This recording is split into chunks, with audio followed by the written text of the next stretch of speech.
Welcome, dear subscribers and curious listeners of my channel. J.K. Rowling, for the sake of contrast, portrayed Slytherin far too one-sidedly. Here it is, the evil house that produces most dark wizards, and there's Gryffindor, the good one, home only to noble heroes. But the reality of the wizarding world is far more complex. Slytherin produced honourable and noble witches and wizards, while Gryffindor had plenty of students whose actions could hardly be called kind. If we set aside the stereotypes, we can find many reasons why Slytherin is one of the best houses to study in at Hogwarts. Let's go through them. Enjoy the video. Number 1. Striving for the top of their careers. The ambitious nature of Slytherins often leads them to significant success later in life. Among the house's alumni are Horace Slughorn, Dolores Umbridge, Severus Snape, Merlin, and many others. Lucius Malfoy was so influential and wealthy that even the Minister for Magic sought his support. Number 2. Personal success above all else. In the books, we often saw the main heroes give up personal achievements for the sake of a collective victory. That is admirable, but ambition is not a flaw. Slytherin values students who aim to unlock their potential and become the best in their field. Here, students are taught that personal success can be just as important as collective accomplishments. Number 3. A winning streak in the House Cup. When Harry first arrived at Hogwarts, he learned that Slytherin had won the House Cup 6 years in a row, and honestly they deserved to win the 7th. If Dumbledore hadn't interfered by awarding last-minute points to Gryffindor. These victories were the result of coordinated effort from the entire house, where every student earned points and showcased their strengths. Number 4. Tactical thinking and logic. The story is told through Harry's eyes, and he often acted on emotion. Even Hermione pointed out his tendency to play the hero. Slytherins, who are often accused of selfishness, are more likely to approach situations with cold calculation, weighing benefits and risks, planning their moves. This quality makes them strong strategists. Number 5. Charisma and style. Even Slytherin's antagonistic characters, Tom Riddle, Severus Snape, Draco Malfoy, have legions of fans. The reason lies in their unique charisma and ability to make an impression. Tom Riddle could charm people of all ages, Lucius Malfoy built advantageous connections, and Snape commanded respect even from his enemies. Number 6. Natural talent. Slytherin often attracts witches and wizards with remarkable innate abilities. Voldemort was powerful even before he learned his true nature.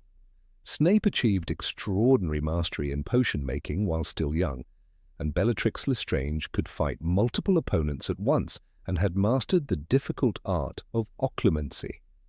At the same time, Slytherins rarely rely solely on talent. They work to develop it. Number 7. World-class alumni. Slytherin has given the world truly powerful witches and wizards. Take Merlin, whose name became a symbol of magical greatness, or Horace Slughorn, a master of potion-making whose students succeeded in many fields. And yes, among its graduates were Voldemort and Bellatrix Lestrange, which only proves that the house breeds the strong, regardless of which side they choose. Number 8. Strong connections and Slug Club. Horace Slughorn understood that talent is wasted without opportunity. His Slug Club was more than social gatherings. It was a network that could shape a future. He chose members not just for fame or family name, but for potential. "I like to meet the famous before they become famous," he told Harry in The Half-Blood Prince. A single introduction from Slughorn could mean a ministry internship, a Quidditch sponsorship, or a research post under a great wizard.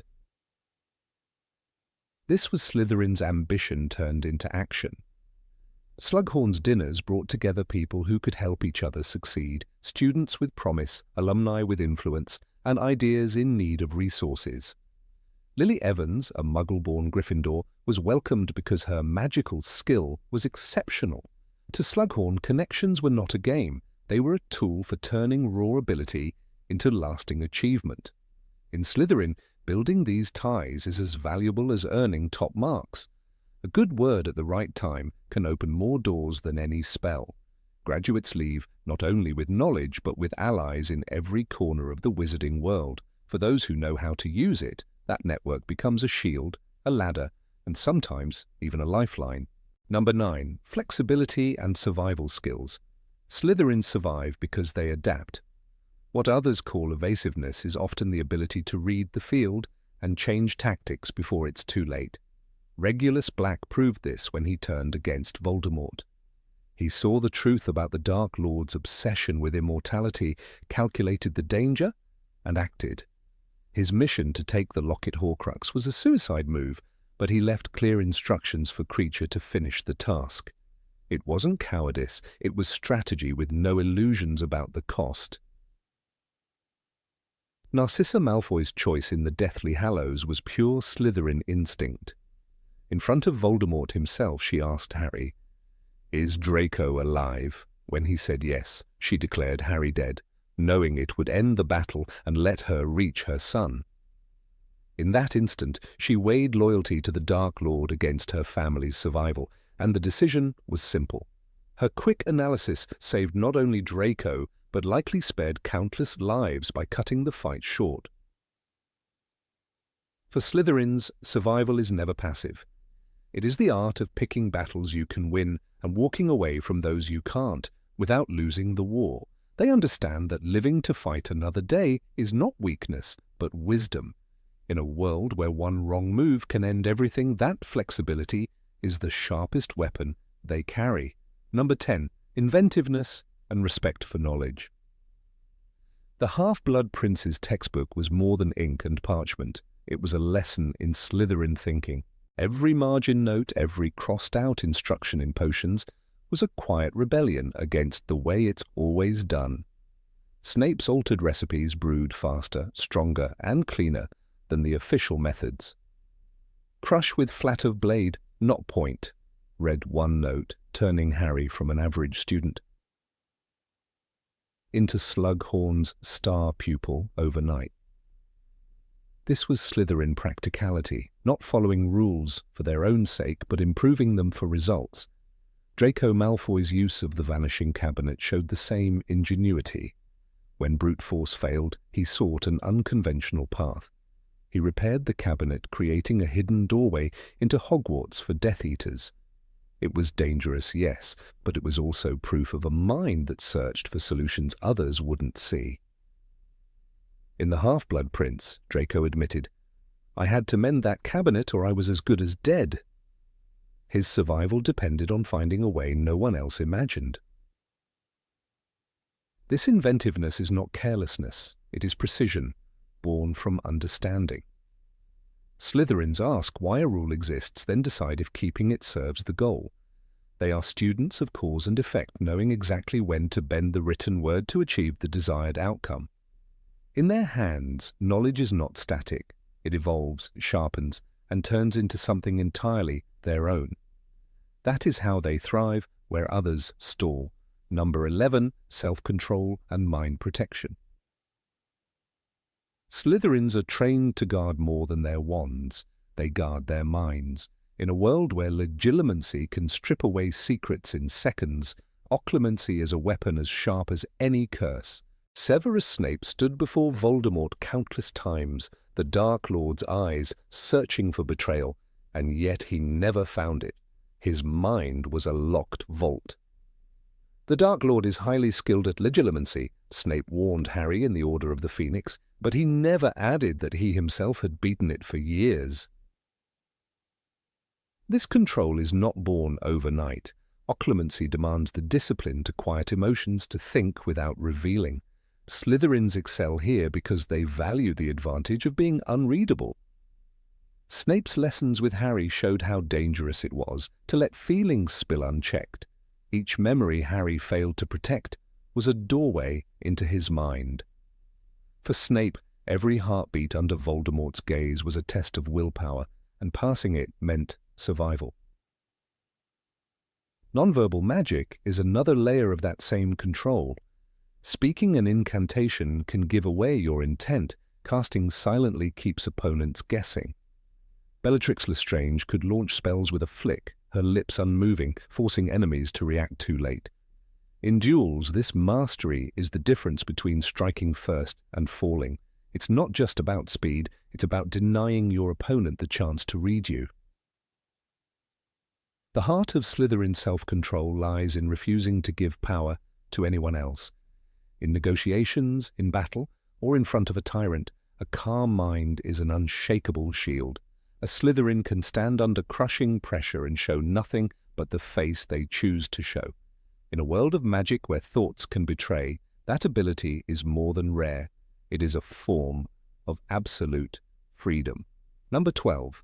Realism and strategic thinking. Slytherins know that courage alone is not enough. They plan, measure, and prepare. While Gryffindors may charge forward with fire in their hearts, Slytherins step back to see the full board. Severus Snape was the perfect example. For years he played a role so convincing that neither Voldemort nor the Order could see the whole truth. Every move was deliberate, every risk calculated. In The Half-Blood Prince, when he swore the unbreakable vow to Narcissa, it wasn't blind loyalty, it was part of a web of choices that would keep him close to Voldemort and protect Draco. Strategic thinking in Slytherin means always having more than one path to victory. Snape's plan to pass key information to Dumbledore while appearing to serve Voldemort required constant adaptation. He knew when to reveal just enough to gain trust and when to hold back. This wasn't luck. It was the discipline of someone who could think years ahead and still adjust to the unexpected. "You have kept him alive so he can die at the proper moment," Dumbledore told Snape, revealing the depth of their long game. In crisis, Slytherins bring clarity when others are lost in the moment. During the Battle of Hogwarts, many fought with raw emotion. Snape fought with purpose. His actions were not about the thrill of combat, but about positioning Harry for the final confrontation. Even in his last moments, passing the memories to Harry was part of the plan, ensuring the boy would know the truth at exactly the right time. This is why Slytherins excel when stakes are high. They don't just think about winning. They think about how to win in a way that secures the future. Every choice is weighed against the cost. Every move is part of a sequence. In their world, strategy is not a luxury, it's survival. And in war or peace, that kind of thinking changes everything. Number 13. Respect for heritage and sense of belonging.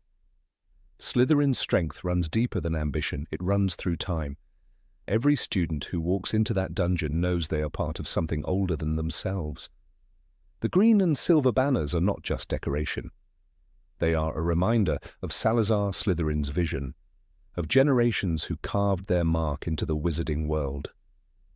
In the common room, portraits of former members watch silently, like sentinels guarding both tradition and pride.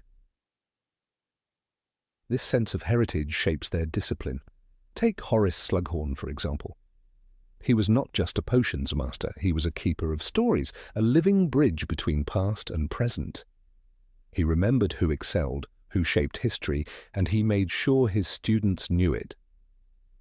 "You will be the next great witch or wizard of your age," he once told Lily Evans, his voice full of certainty. He saw each student not as an isolated talent, but as a link in a long chain of achievement. Loyalty to this legacy often means loyalty to each other. In the Deathly Hallows, Narcissa Malfoy proved this when she lied to Voldemort's face about Harry's death. She wasn't protecting the boy who lived, she was protecting her son, her family, her bloodline. In that moment, centuries of Slytherin tradition whispered in her ear, "Stand by your own." The risk was deadly, but the ties to her people outweighed her fear. When the stakes are high, this connection becomes a fortress. Slytherins may quarrel among themselves, but when an outsider threatens one of their own, they close ranks. That is why even in the chaos of war, former Slytherins find ways to protect and assist each other. They know exactly whose shoulders they stand on, and they are prepared to be those shoulders for the next in line. Number 14. Ability to work in the shadows. Slytherins know that some battles are best fought in silence. While others crave the spotlight, they work where eyes can't follow. Severus Snape was a master of this art. To Harry he seemed like the enemy. To Voldemort he was a trusted Death Eater. In truth he was neither. His loyalty lay elsewhere, hidden beneath years of careful deceit. He moved like a shadow, always close enough to influence events, but never so visible as to become a target. His life was a tightrope. One wrong word could have ended it. Yet Snape kept walking. He served Voldemort in public, but in the dark corners of the castle and through secret messages, he passed information to Dumbledore. When Voldemort returned, Snape's ability to stay unnoticed by both sides kept him alive. "I have done my duty," he told Dumbledore in The Half-Blood Prince, and those words carried the weight of years spent pretending to be what he hated. Not all shadows are cast by evil. Sometimes they are a shield. Snape's greatest moment came not in open battle, but in the quiet act of saving Harry's life again and again, without thanks or recognition. He brewed antidotes in secret, deflected curses without revealing his hand, and took the blame when things went wrong. The world saw a bitter man. Only a few knew they were looking at a guardian. In the end, it was this quiet persistence that shaped the war. Harry would later learn the truth through Snape's memories. "Look at me," were the last words Snape spoke, not as a Death Eater, but as a man who had spent his life fighting where no one could see. Slytherins understand this truth. Victory doesn't always belong to the loudest fighter. Sometimes it belongs to the one who moves in silence and strikes when it matters most. Number 15. Loyalty to their own. Bellatrix Lestrange was many things in the eyes of the wizarding world: mad, dangerous, and utterly ruthless. Yet beneath the cruelty and her unshakable devotion to the dark arts, there was a quality often overlooked. She was fiercely loyal. From the moment Voldemort returned in the graveyard, Bellatrix's allegiance never wavered. In Harry Potter and the Half-Blood Prince, she boldly declares that she was as true as the Dark Mark itself, a chilling reminder that her loyalty was not a performance, but a vow. Unlike many who switched sides when the tide turned, Bellatrix faced Azkaban, endured years of imprisonment, and emerged just as committed as before. It was not the kind of loyalty rooted in morality or justice, but in the Slytherin tradition, steadfast devotion to one's chosen circle, even at the cost of everything else. The Malfoy family, too, offers a striking example of this quality. Narcissa Malfoy, though less openly fierce than Bellatrix, demonstrated the same uncompromising loyalty. In Harry Potter and the Half-Blood Prince, she risked her life and defied Voldemort's orders by seeking out Severus Snape, begging him to protect her son Draco. Her words, "You will watch over Draco as he attempts to fulfill the Dark Lord's wishes," were not just a mother's plea. They were an act of rebellion against the most dangerous wizard alive. In that moment, her love for her family outweighed any fear of punishment, and she was willing to gamble everything on the possibility of keeping her son alive. Even at the height of the war, when the Malfoys standing within Voldemort's circle began to crumble, Narcissa's loyalty to Draco shaped her every action. In Harry Potter and the Deathly Hallows during the final battle, she lied directly to Voldemort, claiming Harry Potter was dead. This was not an act of sudden redemption for the greater good. It was a calculated move to protect her family. "Is Draco alive? Is he in the castle?" she whispered to Harry, and upon hearing his answer, she made her decision. That deception arguably determined the outcome of the war, but it was not Gryffindor bravery that motivated her. It was Slytherin loyalty. Slytherin loyalty is not the loud, banner-waving camaraderie often celebrated in Gryffindor. It is quieter, more strategic, and bound by a sense of us against the world. This is why their friendships and alliances often last decades. even if they are forged in morally questionable circumstances. The loyalty of a Slytherin is not about idealism, it is about personal bonds and mutual benefit. Once you are accepted into their circle, betrayal is rare, not because they cannot betray, but because they choose not to when the relationship remains valuable and true to their shared interests. Consider Severus Snape, whose loyalty, though hidden behind layers of bitterness and secrecy, remained unbroken until his death. His devotion to Lily Potter, though rooted in love, became a guiding force in his allegiance to Dumbledore's cause. But it was his Slytherin cunning that allowed him to maintain the facade of serving Voldemort while covertly working against him. "Look at me," were his last words to Harry, a final act of fidelity to the memory of Lily. Snape's loyalty was not impulsive. It was the result of calculated choices over years, each step designed to honor the promise he had made. This kind of loyalty is different from the bonds seen in Hufflepuff, where kindness and inclusivity form the basis of friendship. In Slytherin, loyalty is earned, not freely given. The trust is built on trials, secrets shared, and moments where self-interest aligns with the interest of the group. When that loyalty is tested, it is defended fiercely. This is why Bellatrix could follow Voldemort without question, why the Malfoys could cling to each other even when surrounded by enemies, and why Snape could endure years of suspicion from both sides. Even Draco Malfoy, often dismissed as arrogant and cowardly, embodied this Slytherin loyalty in moments of crisis. In Harry Potter and the Half-Blood Prince, he struggles under the burden of the mission to kill Dumbledore, not because he lacks ambition, but because he knows failure will mean death for his family. His reluctance to kill is not born of moral conflict alone. It is the weight of knowing that his choices will affect the people he cares about most. Despite his fear, he refuses to betray his parents or seek safety by abandoning Voldemort's orders, a sign that his loyalty was stronger than his self-preservation. Slytherin loyalty often blurs the lines between virtue and vice, making it difficult to label as purely good or evil. The same unshakable devotion that leads them to protect loved ones can also tether them to destructive causes. In Bellatrix's case, her loyalty fueled acts of unspeakable cruelty. In Narcissa's case, it saved Harry Potter's life.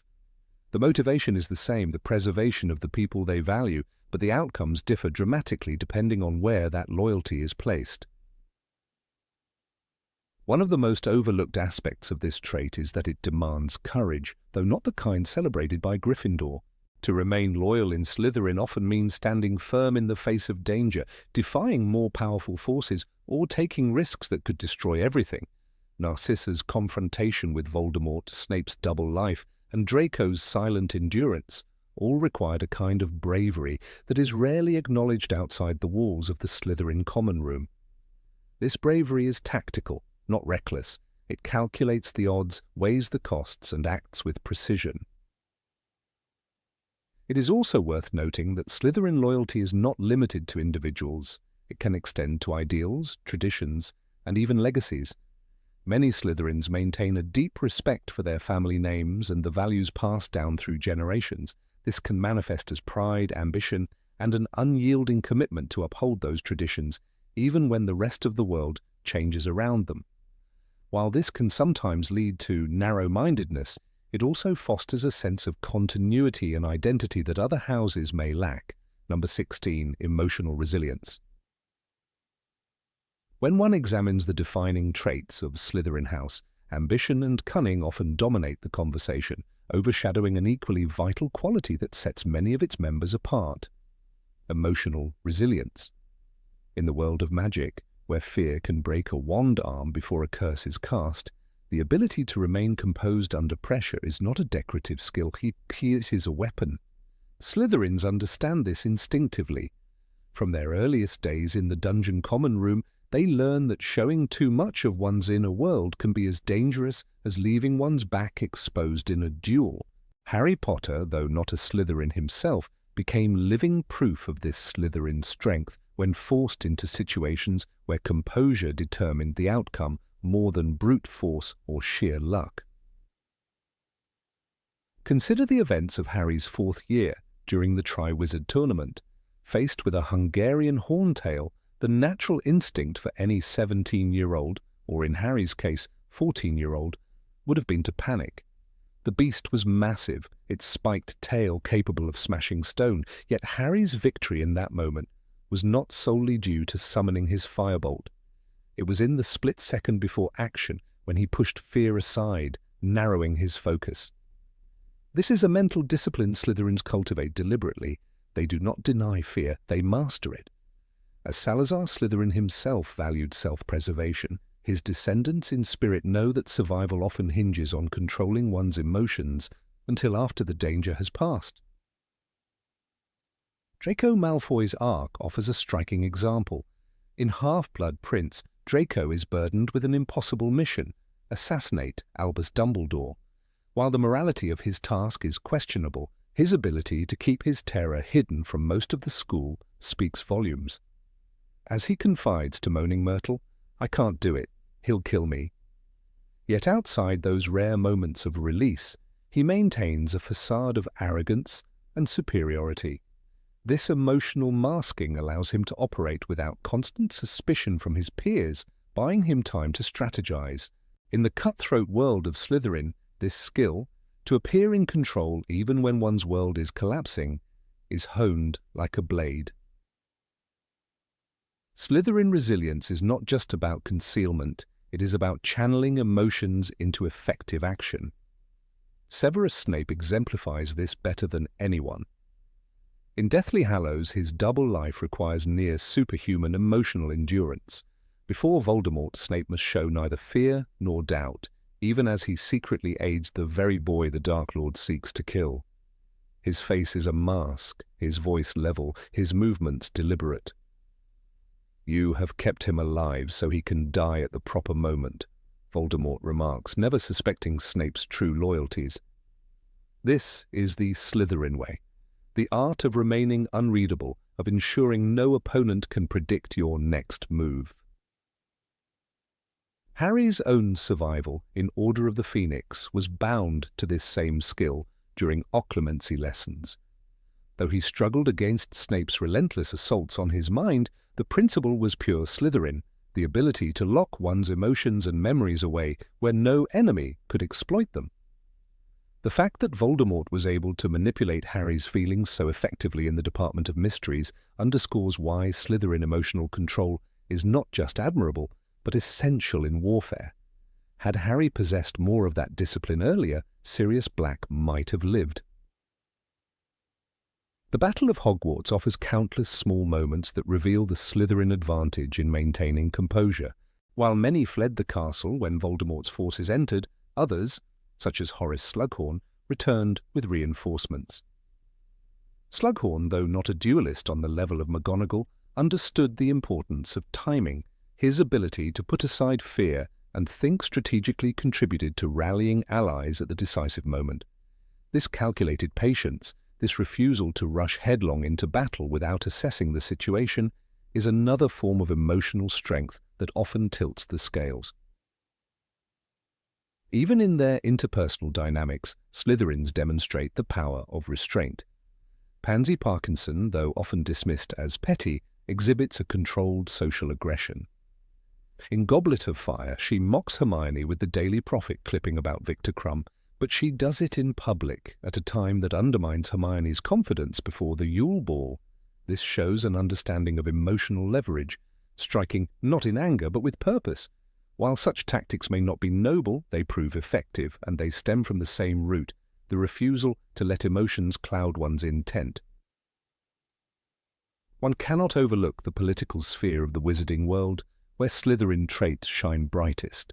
The Ministry of Magic is a labyrinth of intrigue, and those who climb its ranks without falling victim to public scandal often do so by keeping their personal feelings invisible. Lucius Malfoy's career before the fall of Voldemort was built on this calculated demeanor. Even under investigation, Lucius maintained a courteous, unruffled exterior, presenting himself as a respectable benefactor, while securing his influence behind the scenes. Emotional restraint here is a form of armor, as vital as any protective spell. The Slytherin method teaches that in moments of crisis, outward calm can be more dangerous to an enemy than open rage. This is perhaps why Voldemort himself, though a deeply unstable figure, could project icy composure when he wished. In Goblet of Fire, when confronting Harry in the graveyard, he does not immediately strike. He circles, speaks, taunts, buying time to unnerve his opponent. While his cruelty is unmatched, the underlying tactic reflects a principle that Slytherins recognize: the opponent who keeps his cool controls the battlefield. Harry's own growth throughout the series mirrors a journey toward this kind of Slytherin resilience. By Deathly Hallows, he learns to hide his emotions from his friends, to protect them, making the decision to walk into the Forbidden Forest without revealing his plan. "I am about to die," he thinks, but his face remains composed, his steps steady. This is the same mental steel that kept Snape alive for years and allowed Draco to navigate the razor's edge between Voldemort's demands and his own survival. In this moment, Harry unknowingly honors one of Slytherin's most defining virtues, number 17, ability to see others' weaknesses. Slytherins have a talent that sets them apart from other Hogwarts houses, a skill so subtle and yet so powerful that it often goes unnoticed by those around them. It is the ability to see weaknesses in others, not in a purely cruel or manipulative sense, but as a keen understanding of human nature. This talent allows them to read a room faster than anyone else, to catch fleeting expressions, nervous gestures, and the tone behind carefully chosen words. Where others might overlook these signals, Slytherins treat them as pieces of a puzzle, fitting them together to form a clear picture of a person's fears, desires, and motives. This was not something taught in a classroom.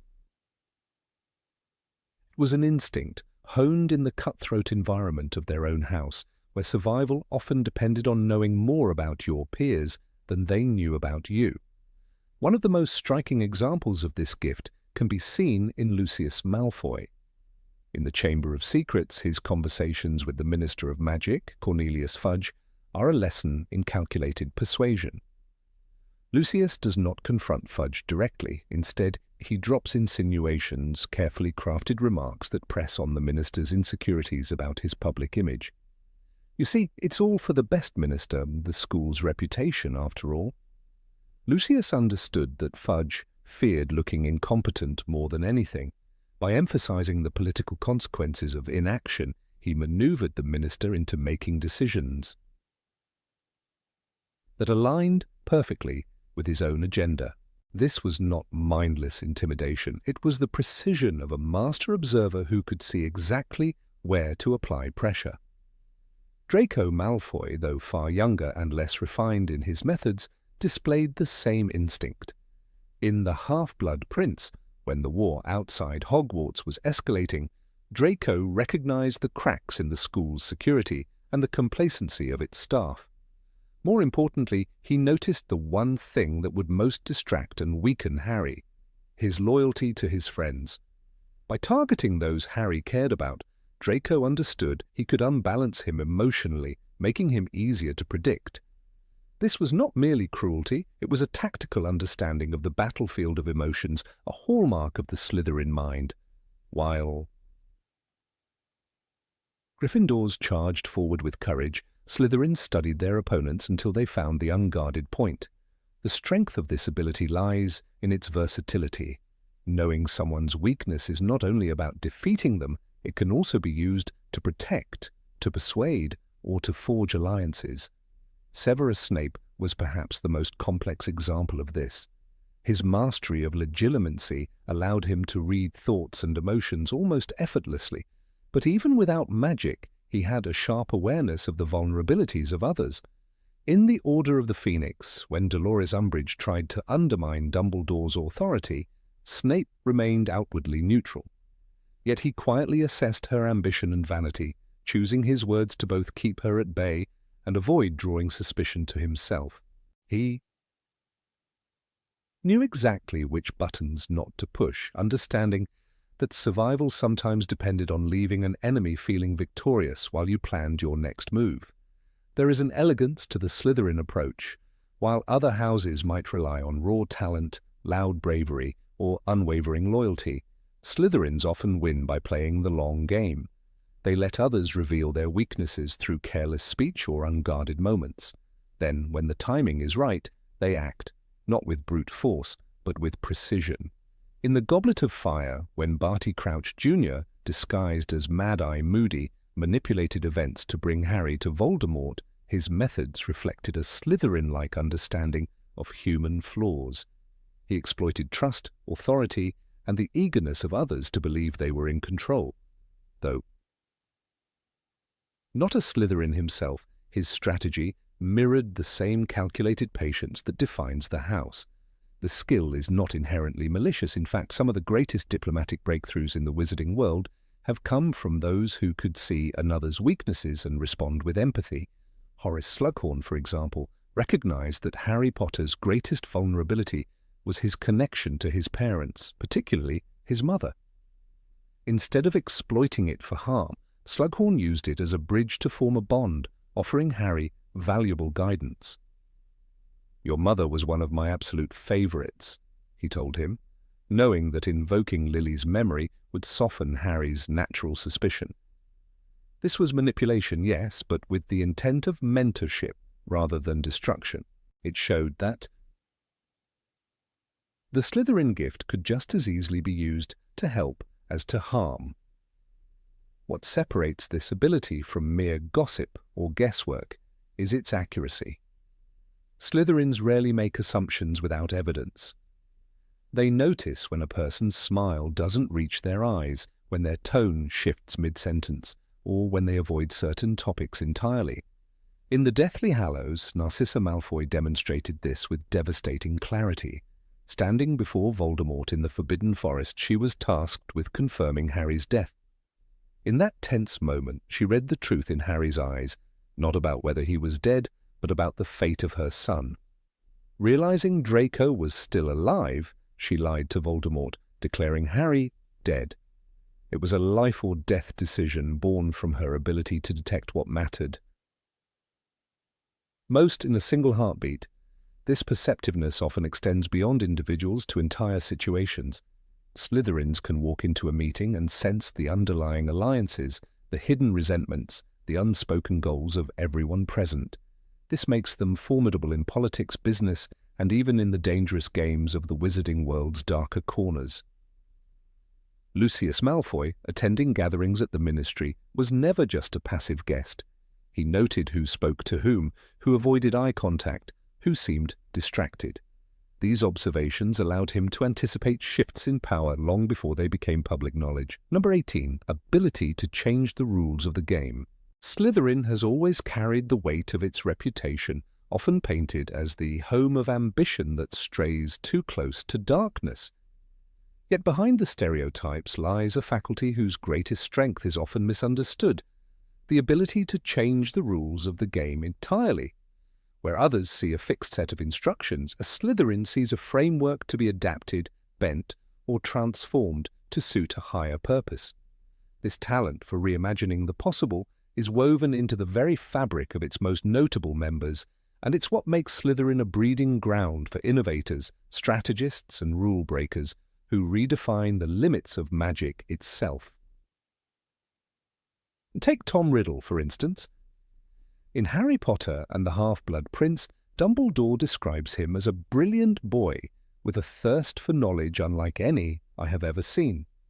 But brilliance alone does not explain what Riddle achieved. He took a known, almost academic concept, the Horcrux, and transformed it into a personal system of immortality that no other wizard had ever dared to attempt on such a scale. The Horcrux was not his invention, but in his hands.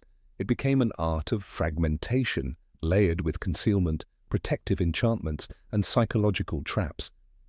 It was not merely a manipulation of magic, but a redefinition of its possibilities. In this, Riddle showed a core Slytherin trait, the refusal to accept the boundaries of the known world. Riddle's approach was more than ambition. It was the act of rewriting the rulebook in real time. While other wizards treated the Horcrux as an unspeakable taboo, he dismantled the moral and magical limits surrounding it, piecing together his own philosophy of survival. Greatness inspires envy, envy engenders spite, spite spawns lies, he once said, as Lord Voldemort.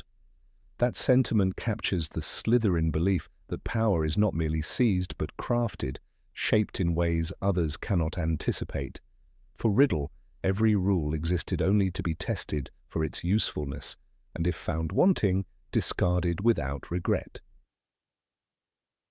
Another striking example lies in Draco Malfoy's use of the Vanishing Cabinet. At first glance, the task given to him in Harry Potter and the Half-Blood Prince to assassinate Dumbledore seemed impossible for a 16-year-old boy surrounded by one of the most secure magical fortresses in existence. Yet Draco did not storm the castle. He rethought the challenge entirely.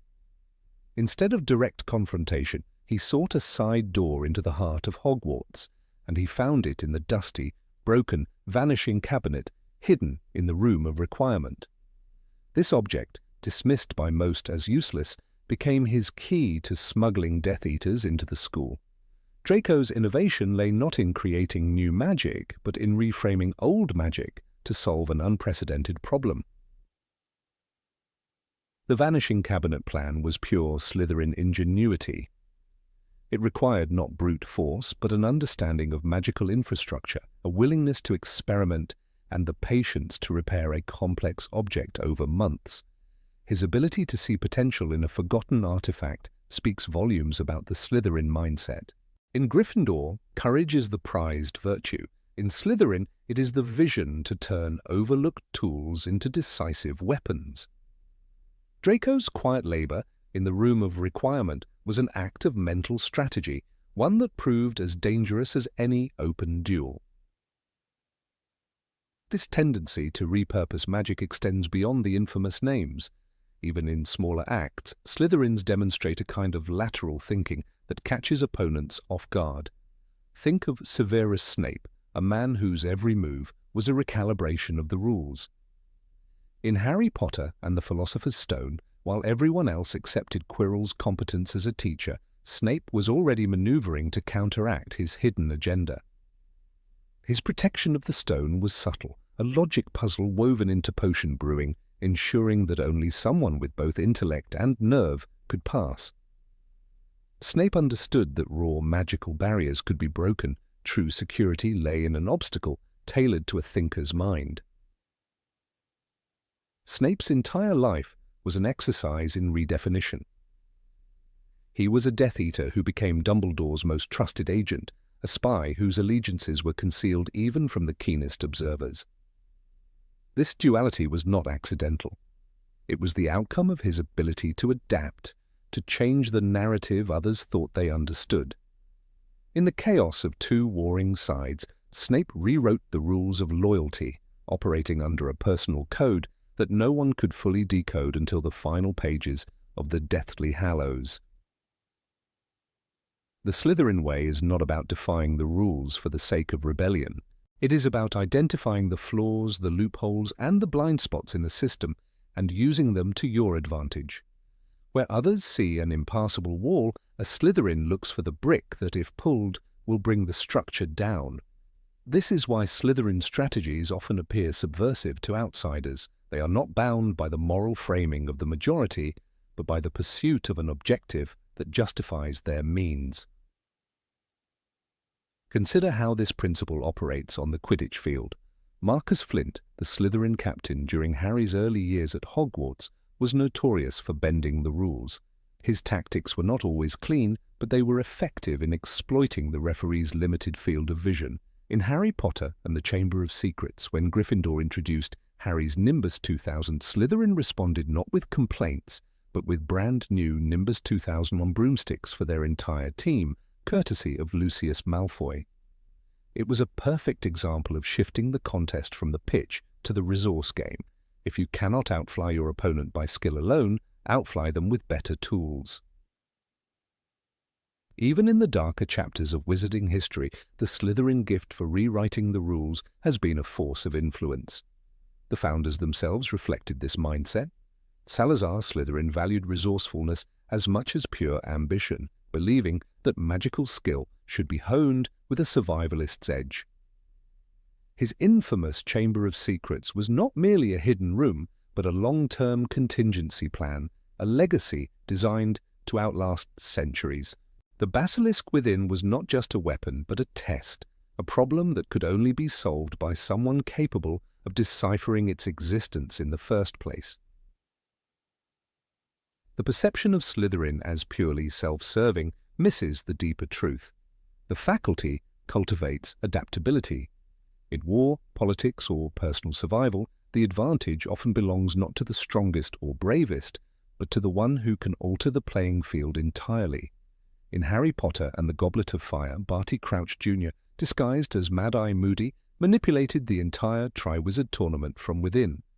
While his goals were aligned with Voldemort, his execution reflected a Slytherin-born skill, hijacking an existing structure and turning it into a delivery system for an entirely different outcome. The artistry of Slytherin problem-solving lies in its subtlety. Unlike open defiance, it operates under the surface, invisible until the trap is sprung or the goal achieved. This is why Slytherin victories often appear sudden or inevitable. By the time others recognize the change in the rules, it is already too late to counter it. Harry himself, though a Gryffindor, occasionally borrowed from this playbook. In the Deathly Hallows, when he used Polyjuice Potion to infiltrate the Ministry, he was employing a classic Slytherin tactic: blend into the system, then use its own mechanisms to your advantage. Harry's occasional forays into cunning strategies reveal that this quality is not inherently tied to morality. The ability to rewrite the rules can serve light as easily as it serves darkness. What distinguishes Slytherin is that it does not shy away from this skill, nor does it apologize for it. The faculty embraces the reality that change often requires bending the structures that resist it. In this way, Slytherin produces not just survivors, but architects of entirely new realities. To see this clearly is to understand why Slytherin might be the best faculty for those who wish to lead rather than follow. Leadership in its truest form is not about enforcing existing rules, but about creating the conditions under which new rules can thrive. Whether in the quiet scheming of Snape, the mechanical ingenuity of Draco, or the grand manipulations of Tom Riddle, the same thread runs through: an unwillingness to accept the world as it is presented.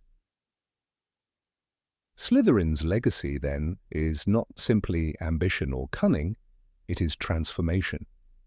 Its members may be loved or feared, but they are never predictable. They are the ones who, when confronted with an impossible situation, do not ask, "How do I win this game?" but rather, "How do I change the game so that I cannot lose?" In the wizarding world, where tradition and law often dictate the limits of action, this is a rare and potent form of power. It is this ability, the talent for reshaping the boundaries of the possible, that makes Slytherin not only unique, but in many ways unmatched.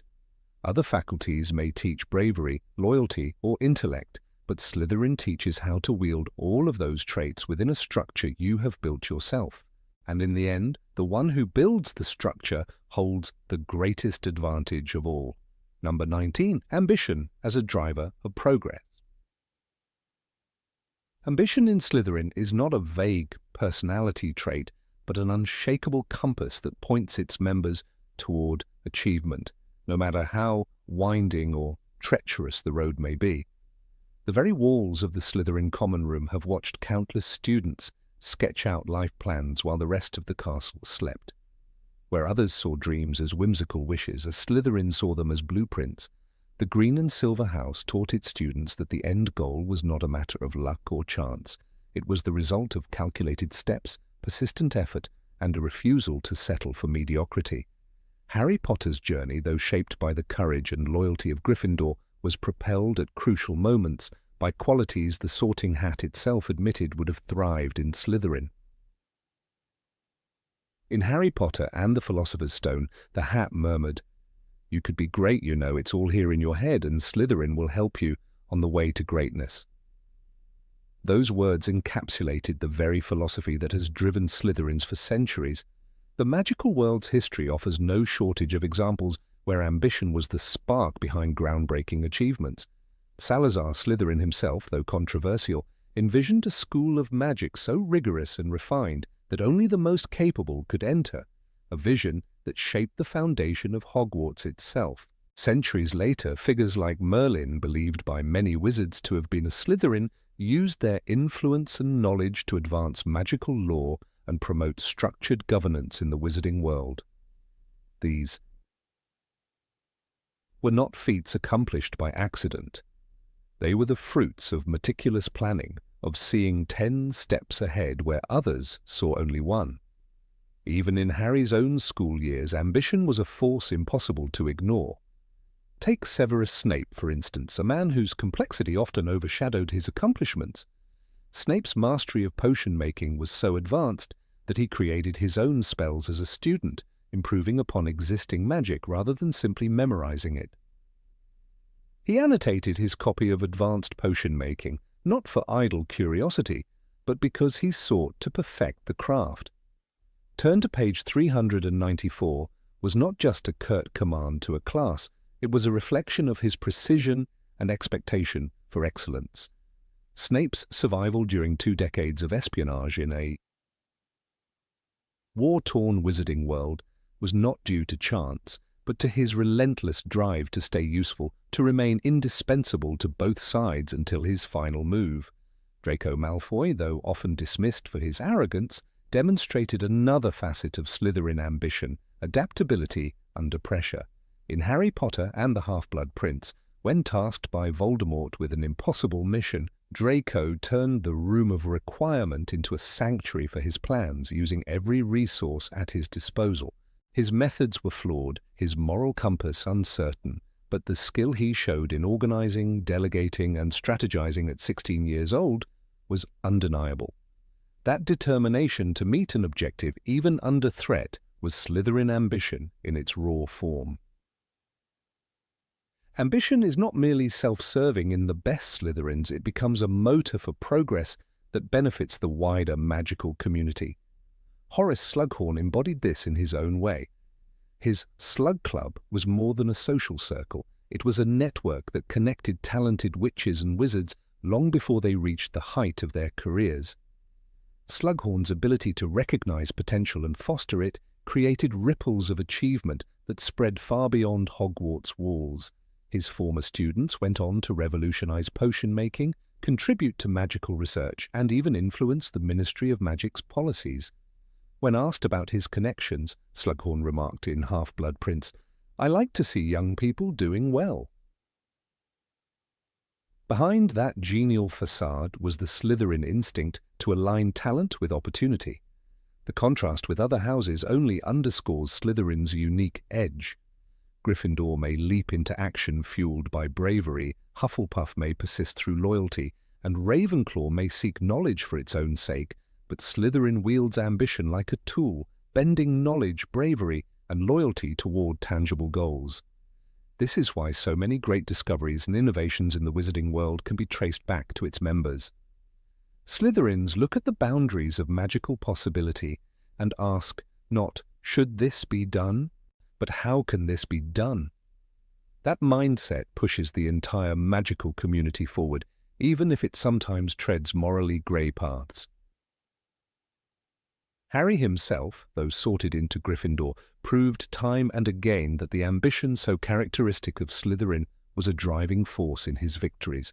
From mastering the Patronus charm at 13 to leading Dumbledore's army in Order of the Phoenix, Harry's persistence and strategic thinking mirrored the traits the Sorting Hat recognized. It was not enough for him to survive. He sought to excel, to prepare, and to ensure his allies were just as ready. In the Triwizard Tournament, it was not raw courage that kept him alive through the second task. It was a methodical approach, a willingness to learn from every clue, and an ability to adapt under pressure. This ambitious streak in Harry was perhaps most visible in his hunt for Horcruxes. While the mission was rooted in the moral obligation to defeat Voldemort, the execution required meticulous planning, resourcefulness, and a willingness to pursue unconventional solutions, hallmarks of Slytherin thinking. The choice to infiltrate the Ministry of Magic in disguise, for example, demonstrated a blend of daring and cunning that blurred the lines between Gryffindor audacity and Slytherin strategy. Ambition does not always wear green and silver. Sometimes it hides under scarlet and gold robes. Looking back further into history, the names of Slytherin achievers speak for themselves. Damocles Belby, a Slytherin, invented the Wolfsbane potion, transforming the lives of werewolves by allowing them to retain their sanity during the full moon. This was no simple experiment. It required deep understanding of magical ingredients, patience, and a determination to solve a problem others had ignored. In this, we see the best of Slytherin ambition, applying skill to create solutions with lasting impact. Even in times of darkness, when the house's reputation was marred by its association with dark wizards, Slytherin ambition remained a formidable force. Regulus Black, a young Slytherin once loyal to Voldemort, turned his ambition inward, redirecting it toward the dangerous mission of stealing a Horcrux from the Dark Lord himself. His calculated sacrifice, leaving behind only the note signed RAB, showed that ambition can be wielded for redemption just as easily as for domination. Regulus's choice demonstrated that the desire to achieve something monumental can lead a Slytherin to acts of profound bravery. It is easy to misunderstand ambition as selfishness, but in the Slytherin sense it is closer to vision, a picture of what the world could be, backed by the will to make it so. The house produces leaders because it trains students to think beyond immediate gratification. A Slytherin will spend years perfecting a spell, mastering a negotiation, or building alliances before making a decisive move. The patience and foresight this demands are rare traits, and when coupled with magical skill, they produce individuals who shape history rather than merely witness it. Harry's final confrontation with Voldemort was, in some ways, the ultimate expression of this philosophy. While the victory was framed as the triumph of love over hatred, the path to that moment was paved with years of preparation, information gathering, and careful timing, Slytherin methods woven into a Gryffindor's cause. The difference was not in the tools used, but in the intent driving them. Harry's ability to unite people, anticipate Voldemort's moves, and strike when the moment was right was the sort of mastery Salazar Slytherin himself would have admired. This is why calling Slytherin the best house is not an empty boast. It is an acknowledgement of the role ambition plays in progress. Magical society advances because someone dares to imagine a better spell, a more efficient potion, or a more just law, and then works tirelessly to bring that vision into being. Without ambition, courage can be wasted on reckless acts, intelligence can be squandered on trivia, and loyalty can bind people to unworthy causes. Ambition gives these traits direction, shaping them into forces that can transform the world. The balance of the wizarding world has always depended on the interplay of its diverse qualities, but Slytherin's gift is in refusing to let possibility remain hypothetical.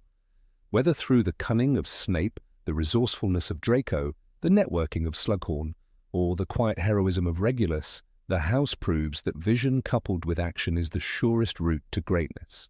Even Harry Potter, the boy who lived, carried enough of that green and silver spirit within him to turn the tide of a war. And in the end, it is that ambition, that relentless push toward what could be, that makes Slytherin not only formidable, but indispensable to the story of magic itself. Number 20. Art of Persuasion. It is difficult to ignore the fact that some of the most skilled manipulators and persuaders in the wizarding world emerged from Slytherin.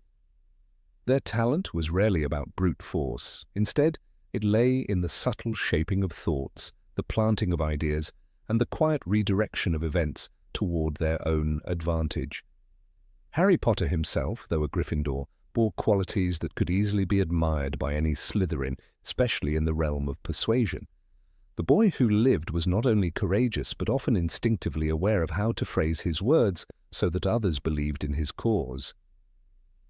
This is the very essence of Slytherin's art of influence, not coercing someone into submission, but making them feel the decision was their own. It is this skill that marks Slytherin as, perhaps, the best house at Hogwarts.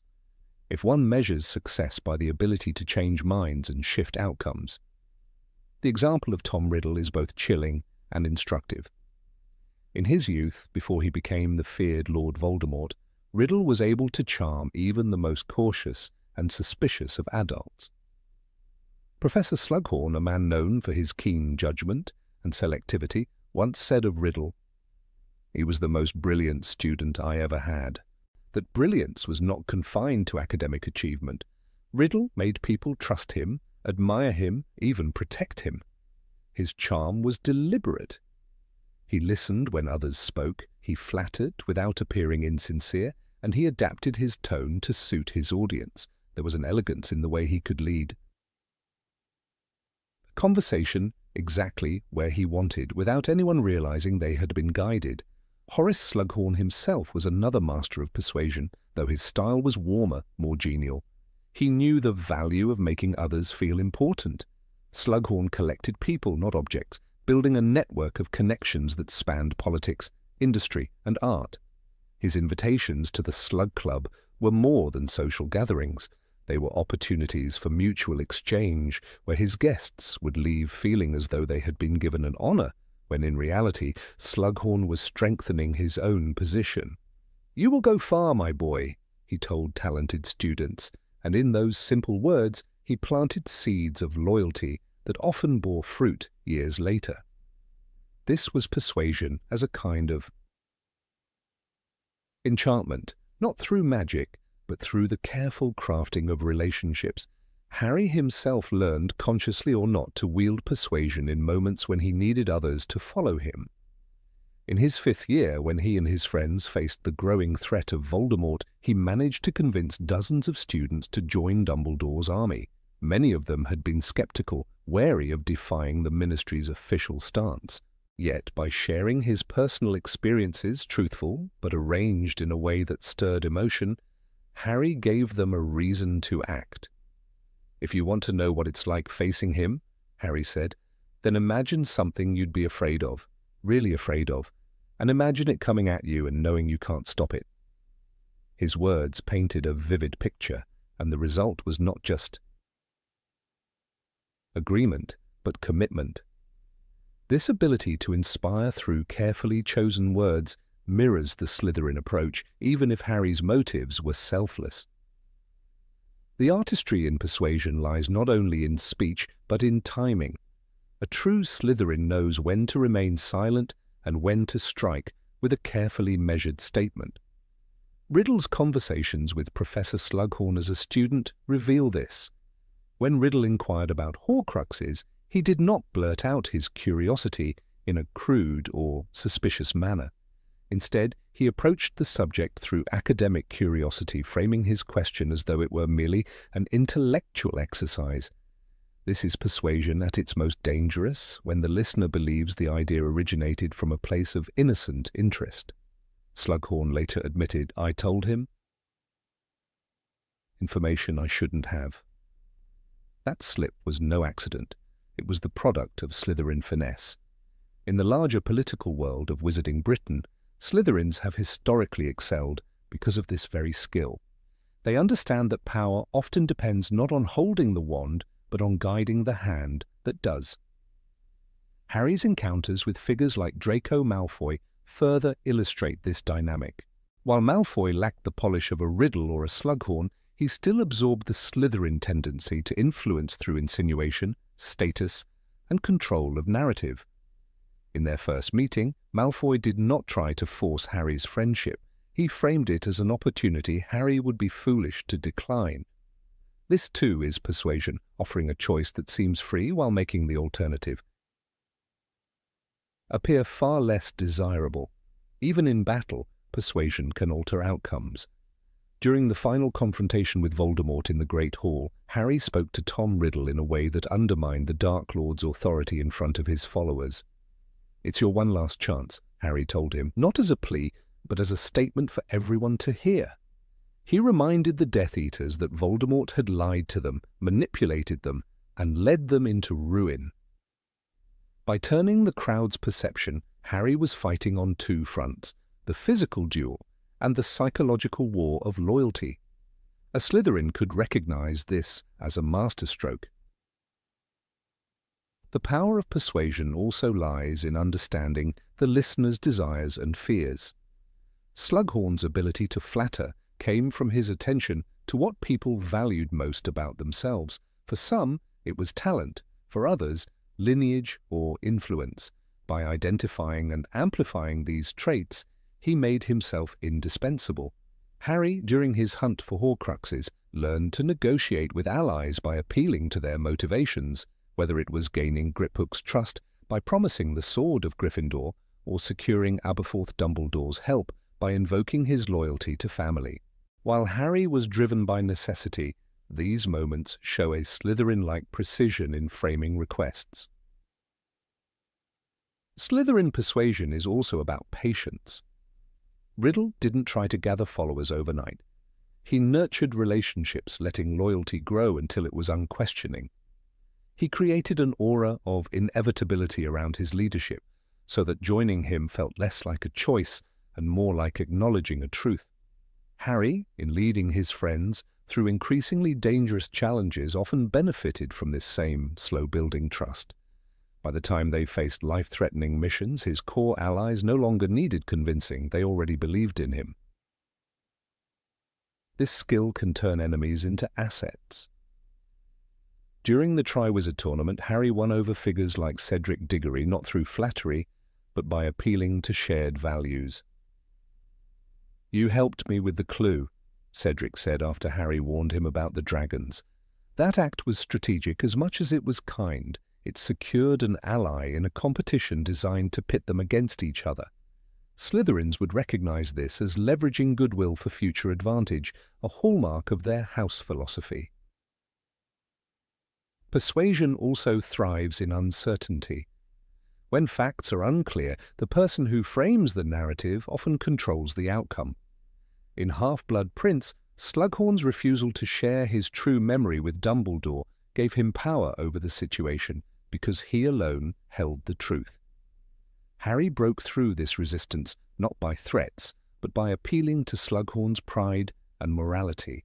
By invoking his mother, Lily Potter, Harry tapped into a deep emotional connection.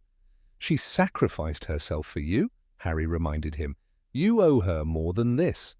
This appeal to honor, not logic, was the lever that finally moved Slughorn. Slytherin influence is rarely loud. It is the whispered suggestion, the well-timed compliment, the reframing of events in a way that benefits the persuader. Even in times when Harry seemed impulsive, he often unconsciously employed this. His recruitment of Luna Lovegood and Neville Longbottom for dangerous missions worked because he recognized their desire to prove themselves, to be part of something greater. By giving them that role, he ensured their loyalty and courage when it mattered most.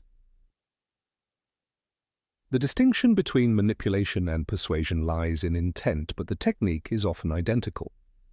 Slytherins like Riddle used it to dominate and control. Harry used it to unite and protect. Yet in both cases the mechanics were the same: understand your audience, identify their core values, and align your goals with theirs. The difference is that Harry's persuasion inspired trust, while Voldemort's inspired fear, masked as loyalty. That perhaps is why Harry succeeded where Voldemort failed.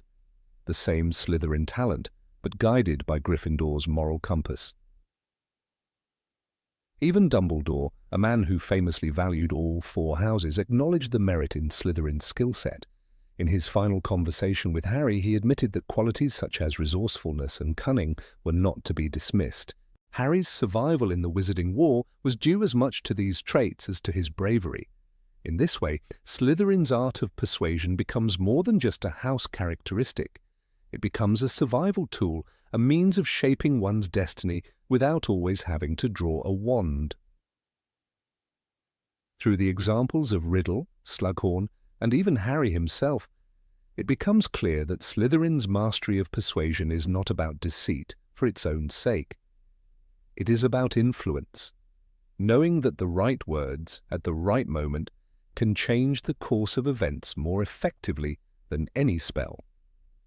Those who possess this skill wield a quiet power, one that endures long after the conversation has ended. In that light, calling Slytherin the best house at Hogwarts is not about favoring darkness or ambition. It is about recognizing the unmatched potency of their chosen art. Number 21, turning weaknesses into strengths.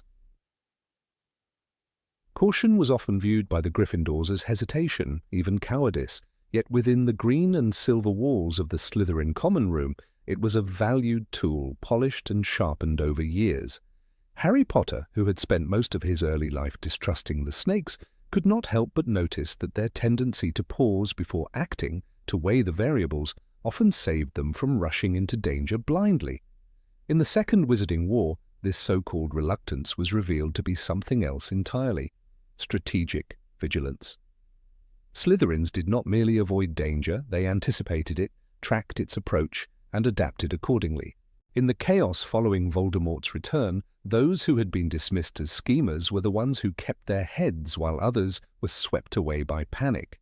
Suspicion, another trait often laid at the feet of Slytherin with a curled lip, was in reality a finely honed instinct for reading the unspoken currents of a situation. Harry had seen it in Draco Malfoy during his 6th year, when every glance, every twitch of movement in the castle seemed to carry a coded message. Malfoy's wariness was not paranoia, it was survival. That guardedness, the ability to consider betrayal a possibility in every alliance, might have saved him more than once. Even when Harry despised him, he recognized the underlying skill. The boy could map a threat before it even crossed the threshold. It was Severus Snape, however, who embodied the purest transformation of weakness into weapon. As a boy, Snape was not the confident heir of an old wizarding family. He was a half-blood from Spinner's End, a place where magic was a secret barely able to shield him from the greyness of his surroundings. He arrived at Hogwarts with no money, no social status, and a thin, pale frame that invited derision from James Potter and his friends. In the Gryffindor eyes, Snape was vulnerable. In Slytherin terms, he was simply raw material for something formidable. Snape's mastery of potions was not born of idle curiosity. It was born of necessity. The cauldron became his weapon, the ingredients his allies. "The mind is not a book to be opened at will and examined at leisure," he once said. Yet his mind was exactly that, layer upon layer of formulas, antidotes, and venomous brews. What others saw as a soft subject compared to the theatrics of charms or transfiguration, Snape turned into a discipline of both offense and defense. A well-brewed draught of living death could neutralize an opponent without lifting a wand. A vial of wolfsbane could secure the loyalty of someone dangerous. The ability to transmute disadvantage into advantage was not limited to Snape's skill set. It was the Slytherin way. When the school was fractured by fear in Harry's 5th year, it was the Slytherin students who slipped through the cracks with minimal casualties. Some saw this as self-preservation. Others, if they looked closer, would see the quiet choreography of risk assessment in action. They moved only when paths were secure, spoke only when outcomes were calculated, and concealed allegiances until the right moment to reveal them. Harry himself had unwittingly benefited from this philosophy when, during the hunt for Horcruxes, he adopted a more Slytherin mindset. His own caution, sharpened by months of evading capture, mirrored the habits of the house he had once scorned. Ron's impatience, Hermione's intellectual certainty, often clashed with his new, watchful approach, but it kept them alive. Avoiding traps, anticipating ambushes, even feigning ignorance, all were methods the Slytherins had perfected over centuries. Draco's later survival was a testament to the same mindset. Standing on the astronomy tower the night Dumbledore fell, he hesitated, wand trembling. Critics saw only weakness. Yet in that hesitation was the refusal to become an irreversible pawn. He had maneuvered himself to that position through careful obedience to Voldemort's orders, but beneath the surface every cautious step had bought him time, options, and ultimately life. When Harry later saved Draco in the Room of Requirement, it was not a rescue of an enemy, it was the final proof that survival in wartime required more than bravery. It required calculation. The suspicion Slytherins carried like a second skin could easily be mistaken for cynicism.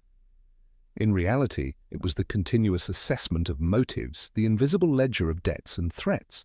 Snape's double life depended on this. Playing both Death Eater and Order member demanded that he anticipate betrayal from both sides.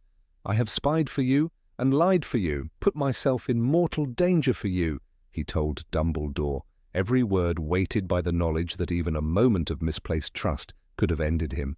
His suspicion was not fear, it was armor. Even in the classroom, Snape's methods reflected this transformation of weakness into power. He did not rely on authority alone to maintain control.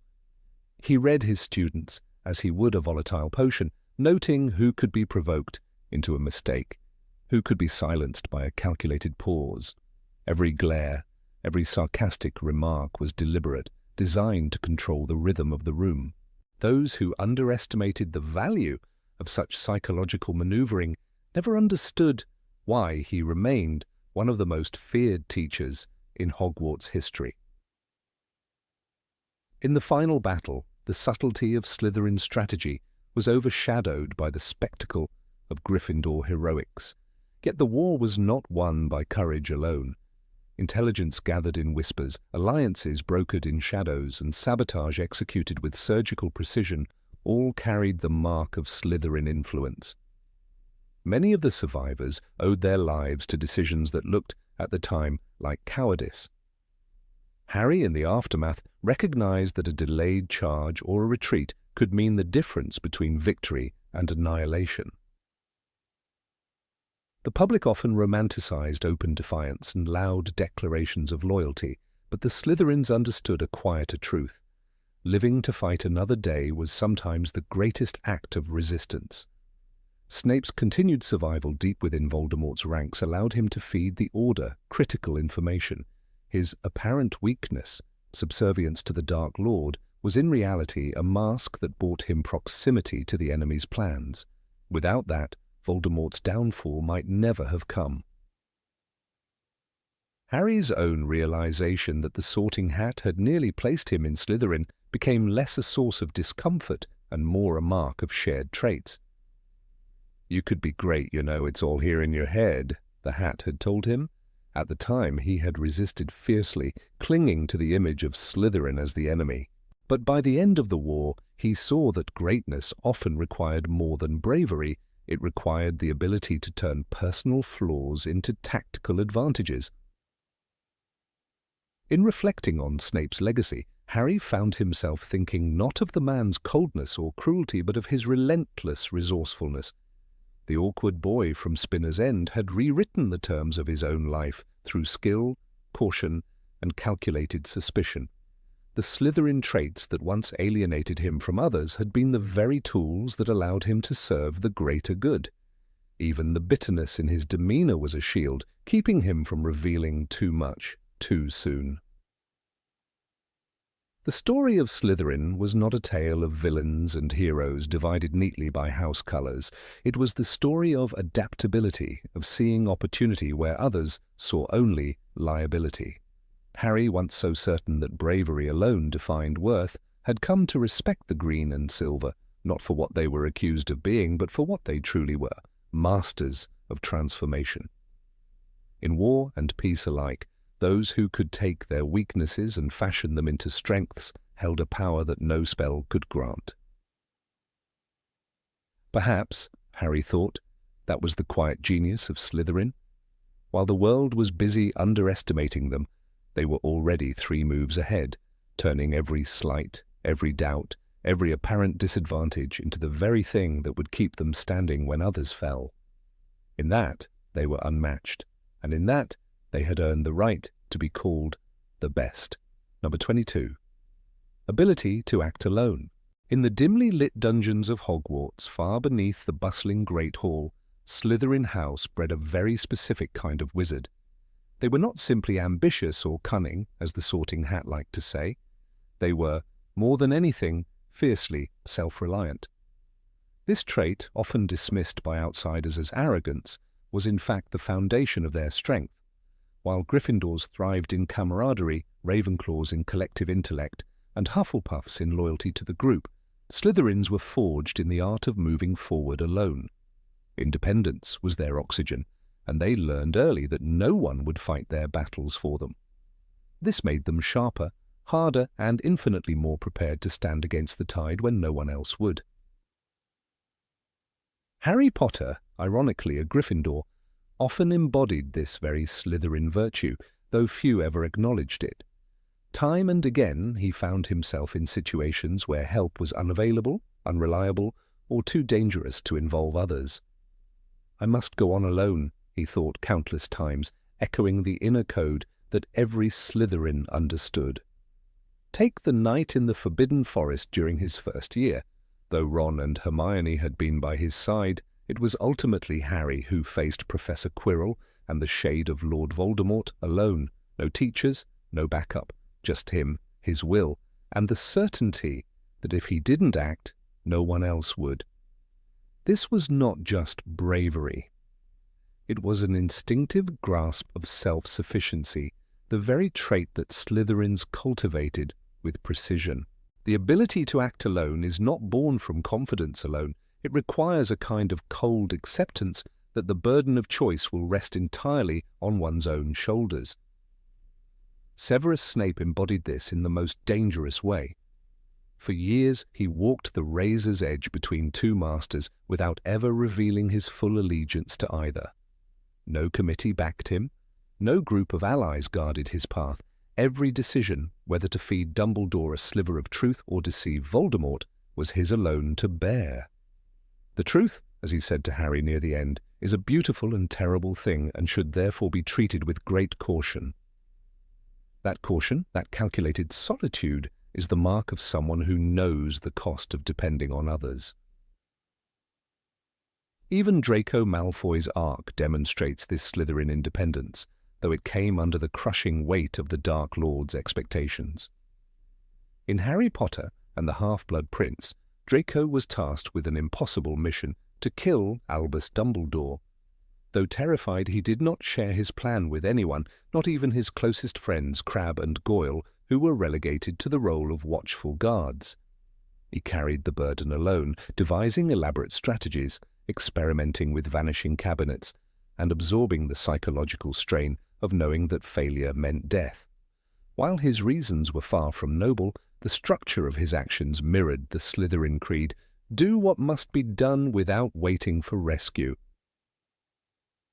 Slytherin independence also thrives in the ability to keep one's counsel.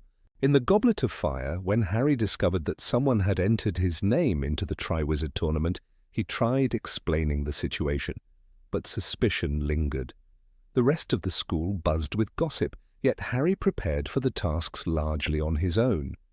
He studied spells, practiced underwater breathing with gillyweed, and faced the Hungarian horntail with no one to step in at the last moment. It's a pattern that would feel natural to a Slytherin, the instinct to rely not on the crowd's understanding but on one's own readiness to act. The truth is, independence in the Slytherin sense is not simply about physical isolation. It's about mental sovereignty, the refusal to let others' fears, biases, or incompetence dictate your path. Bellatrix Lestrange, for all her fanaticism, understood this principle well. She answered only to Voldemort, but her methods, her choices of when and how to act, were entirely her own. In Order of the Phoenix, her duel in the Department of Mysteries was not the result of a carefully coordinated Death Eater team effort. It was an individual storm executed with the conviction that she needed no one's permission to act. What sets the Slytherin model apart is that independence often comes with risk management built into it. Gryffindors may leap into danger trusting that others will follow. Slytherins calculate the cost and accept it before stepping forward. Harry's journey into the Forbidden Forest in Deathly Hallows to offer himself to Voldemort was the purest example of this. He told no one, He bore the decision silently, walking past his sleeping friends, knowing they might never understand. This was not about being a hero in the Gryffindor sense. It was about taking on the ultimate responsibility, alone, to achieve an objective no one else could see through. In moments where institutions fail, the Slytherin way becomes invaluable. The Ministry of Magic collapsed into denial and corruption under Cornelius Fudge, and later Pius Thickness. Yet it was individuals like Snape who navigated the chaos effectively. Their success came not from mass movements, but from their ability to act without consensus. "He's Dumbledore's man through and through," Harry once said about himself. But in reality, Harry often had to be his own man through and through, a fact that brought him closer to Slytherin pragmatism than he realized. Self-reliance also breeds a form of personal accountability that can't be shared. When you act alone, there is no one to blame if the plan fails. This forces sharper thinking and more deliberate choices. Tom Riddle understood this from his school days. He did not form gangs for friendship. He formed them as tools, keeping himself apart and superior. His quest for the Horcruxes was conducted in secret, with no one privy to the full scope of his intentions. He understood, as Slytherins do, that control is only absolute when it is not diluted among many. The very architecture of Slytherin House reinforces this ethos. The entrance, concealed in the dungeons and accessible only with the correct password, keeps the world out. The students learn early that secrecy is strength, and strength is best exercised alone. This culture naturally produces individuals capable of decisive solo action. Even in the most dangerous situations, they are not paralyzed by the absence of a team because they never expected one in the first place. The Battle of Hogwarts offers perhaps the clearest contrast. While many Gryffindors and Hufflepuffs rallied in large groups, the individuals who moved most effectively through the chaos were those who slipped between the cracks of the collective fight. Snape's final moments were a solitary act, carried out away from the roar of the battle, and Harry's retrieval of the Elder Wand was likewise an individual gambit. These were not committee victories, they were the work of single minds, operating without the weight or safety net of others. Even in the classroom, the Slytherin tendency to work independently proved advantageous. Potions under Snape's instruction rewarded those who read between the lines of the textbook, who experimented quietly without seeking group validation.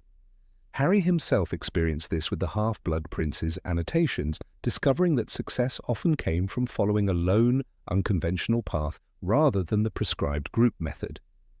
"Just shove a bezoar down their throat," the margin note read, practical, blunt, and completely self-sufficient advice.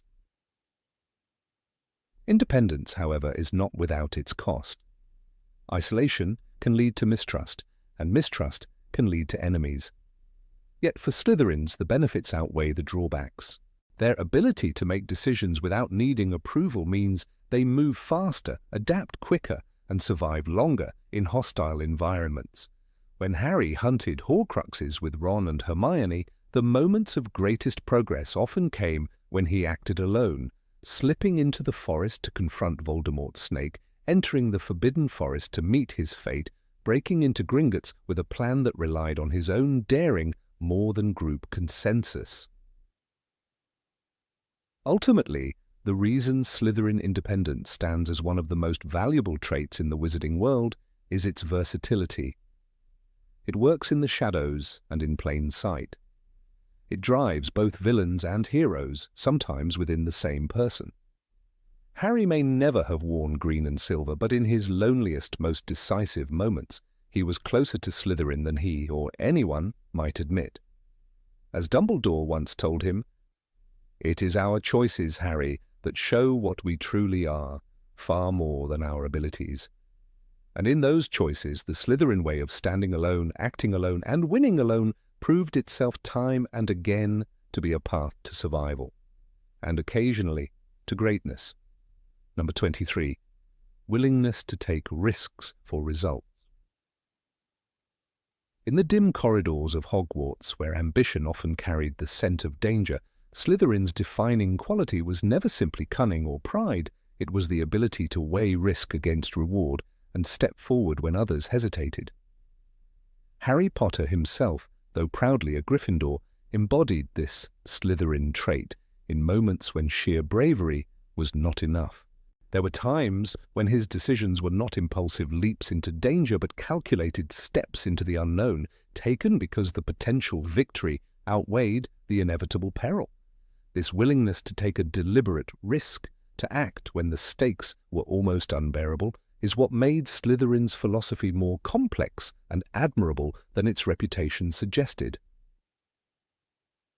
When Harry entered the cave with Albus Dumbledore in search of the locket Horcrux, he was not merely following orders. He understood the risk. Dumbledore was weakened, and the magic protecting the Horcrux was ancient and cruel. Harry was stepping into a place designed to kill intruders, and yet he went without faltering. This was not a Gryffindor's charge into battle without thought. It was a conscious acceptance of danger for the sake of a critical gain. His mind, sharpened by years of confronting Voldemort, processed the consequences. He knew what would happen if they failed. "It's the only chance we have," Dumbledore had said, and Harry's willingness to accept the risk reflected the same logic a true Slytherin would use, because the reward was worth the sacrifice. The heart of Slytherin courage lies in the kind of decision Regulus Black made years before Harry's time. Regulus was a young man, steeped in the ideology of pure-blood pride, recruited into Voldemort's ranks, but when he discovered the truth about the Dark Lord's Horcruxes, he did something that reveals the depth of Slytherin's risk-taking nature. He did not announce his intentions, he did not call upon allies, he did not even try to survive. Instead, he devised a plan, knowing every detail carried his death sentence. As Creature later recounted, Regulus ordered him to take the real locket and replace it with a false one. It was, by any measure, a mission of no return. In Harry Potter and the Deathly Hallows, Creature tells the story. Master Regulus took only the locket, and he told Creature to go home, and never to tell my mistress what had happened. That single sentence carries the weight of the choice. Regulus's action was not a rash act of heroism. It was a deliberate, silent risk meant to strike at Voldemort's immortality. He calculated that his life was an acceptable price for the possibility of destroying something that made Voldemort nearly unstoppable. This is the Slytherin edge, risk embraced not out of recklessness, but as a final move in a carefully considered game. Harry's decision to walk into the Forbidden Forest during the Battle of Hogwarts mirrors this principle. He knew that Voldemort's Horcrux within him made him a target that had to be destroyed, and the only way to achieve that was to let Voldemort kill him. There was no pretension of survival. Harry was going to die. Yet before he went, he made sure his friends were fighting, that the castle still stood, that the final battle would not collapse in his absence. He walked toward his death with the same composure that Regulus showed when he walked into the cave, one man with a purpose so vital it eclipsed the fear of annihilation. A Gryffindor might call this bravery, but a Slytherin would call it something sharper. This was strategy bound to sacrifice. Harry's choice was not born from thrill-seeking or defiance, but from the cold understanding that his death would remove Voldemort's protection. In this sense, Harry stepped directly into Slytherin's territory, the place where risk is weighed, accepted, and executed without hesitation when the outcome could change everything. The same ability to measure danger is seen in the way Severus Snape lived for years as a double agent. Each day was a tightrope walk over an abyss where one slip meant death at the hands of Voldemort or the distrust of Dumbledore's allies. Snape's position required more than courage. It demanded constant calculation, a careful maintenance of lies and truths, and a readiness to take action when the moment called for it. His killing of Dumbledore, as arranged between them, was not simply an act of obedience, it was a maneuver designed to protect Draco Malfoy and to keep Voldemort's trust. Such a move could only come from someone steeped in the Slytherin understanding of risk, that it is not about charging headlong into danger, but about choosing the exact moment when stepping into the fire serves a greater aim. Harry himself benefited from this kind of thinking more than once. When he and Hermione infiltrated the Ministry of Magic to steal the locket from Dolores Umbridge, the plan was layered with deception, timing, and an escape route. They used Polyjuice Potion, concealed their identities, and chose a moment when their target was isolated. Though the execution was chaotic, the structure of the plan was pure Slytherin. Remove as many variables as possible before stepping into danger. That's the distinction between foolish risk and strategic risk, and it is one that Slytherin students understand instinctively. Regulus Black's sacrifice did not yield immediate victory. The locket lay hidden for years and the war raged on, but the nature of his choice is what matters here. He was not seeking glory or recognition. His name was barely known even among those fighting against Voldemort. In many ways, that anonymity deepens the significance of his action. He chose the risk because it was the only move left to him that could harm the Dark Lord. That kind of choice strips risk of ego. It becomes entirely about the goal. Harry's own journey often walked this same path. He took risks knowing that they might not pay off immediately, but they would chip away at Voldemort's strength, destroying the diary in the Chamber of Secrets, following Dumbledore's instructions to locate and destroy Horcruxes, and even choosing to trust Draco's wand after the Malfoy Manor escape. All of these moments reveal an understanding that success sometimes demands stepping into uncertainty for the sake of the bigger picture. Slytherin's readiness to risk everything is often painted as selfish ambition, but when directed toward a noble cause, it becomes an unmatched asset. This is why in moments where Harry thought like a Slytherin, he often gained an advantage that mere bravery could not offer. Bravery may drive someone to fight against impossible odds, but the Slytherin mindset ensures that every move in that fight counts toward the ultimate victory. One might recall the moment in Harry Potter and the Half-Blood Prince when Harry uses Felix Felicis to retrieve Slughorn's memory. The potion's influence leads him to take unexpected risks, choosing the perfect timing to approach Slughorn, guiding events so they naturally fall in his favor. The ease with which Harry adapts, reading the moment and acting when the chance is best, reflects the Slytherin habit of seizing opportunity the instant it appears. This is not luck in the random sense, it is the skill of recognizing when a calculated risk will most likely succeed. Regulus, Harry, Snape. These figures reveal the shared ground between Gryffindor courage and Slytherin calculation. It is in this space that risk transforms from a gamble into a deliberate step toward a chosen outcome. The readiness to take such a step, fully aware of its cost, is what makes Slytherin arguably the best house when it comes to achieving results. For them, risk is not an obstacle, it is a tool. And when wielded with purpose, it can change the course of history. The final irony is that Voldemort himself, a product of Slytherin, failed to understand this principle in its purest form. His risks were often cloaked in arrogance, blind to the possibility of failure. True Slytherin risk-taking, as seen in Regulus's sacrifice and Harry's acceptance of death, demands humility before the stakes.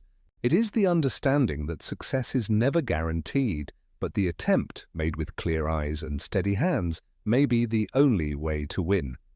That is why Harry Potter, in moments of his greatest victories, stood closer to Slytherin's ideal than to Gryffindor's romantic vision of heroism. If you'd like, I can now rewrite this into a sharper, even more gripping magazine feature style, so it reads less like an essay and more like a captivating investigative piece for a Harry Potter fan publication. That would make it even more engaging for your readers. Number 24, control over reputation. In the corridors of Hogwarts, few could match the calculated poise of a Slytherin who understood the art of controlling perception.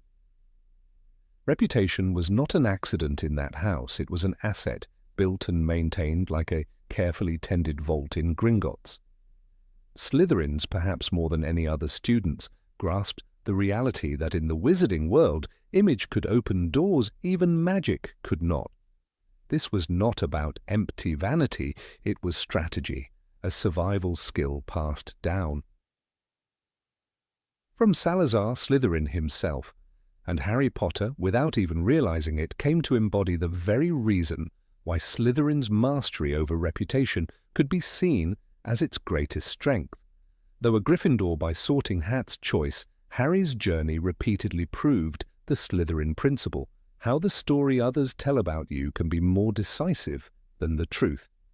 From the first whispers in the Great Hall, Harry's name carried weight, the boy who lived. Before he could cast a proper shield charm, the wizarding world had assigned him a narrative, hero, savior, symbol. Slytherins would have recognized the opportunity in that instant. They knew that controlling what people believe is often more powerful than controlling what they see. In his first year, Harry's fame worked as both a shield and a weapon. Professors overlooked small infractions, peers deferred to him, and even Draco Malfoy, who prided himself on his own family's standing, sought association with him before rivalry.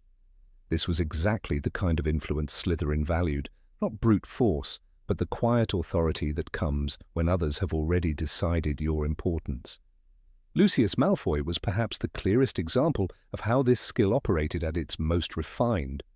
Described in Harry Potter and the Chamber of Secrets as a man with long, white blonde hair and cold grey eyes, Lucius cultivated an image of elegance, wealth, and unshakable confidence. When the chamber was opened and suspicion fell on Hogwarts, Lucius managed to stand in the centre of scandal without being dragged under. He mastered the art of public alignment, donating to the school, appearing in the right places, speaking in the right tones, while secretly advancing his own agenda. Even Dumbledore, who suspected Lucius's darker associations, could not openly undermine him without evidence, because Lucius's reputation was too well armoured.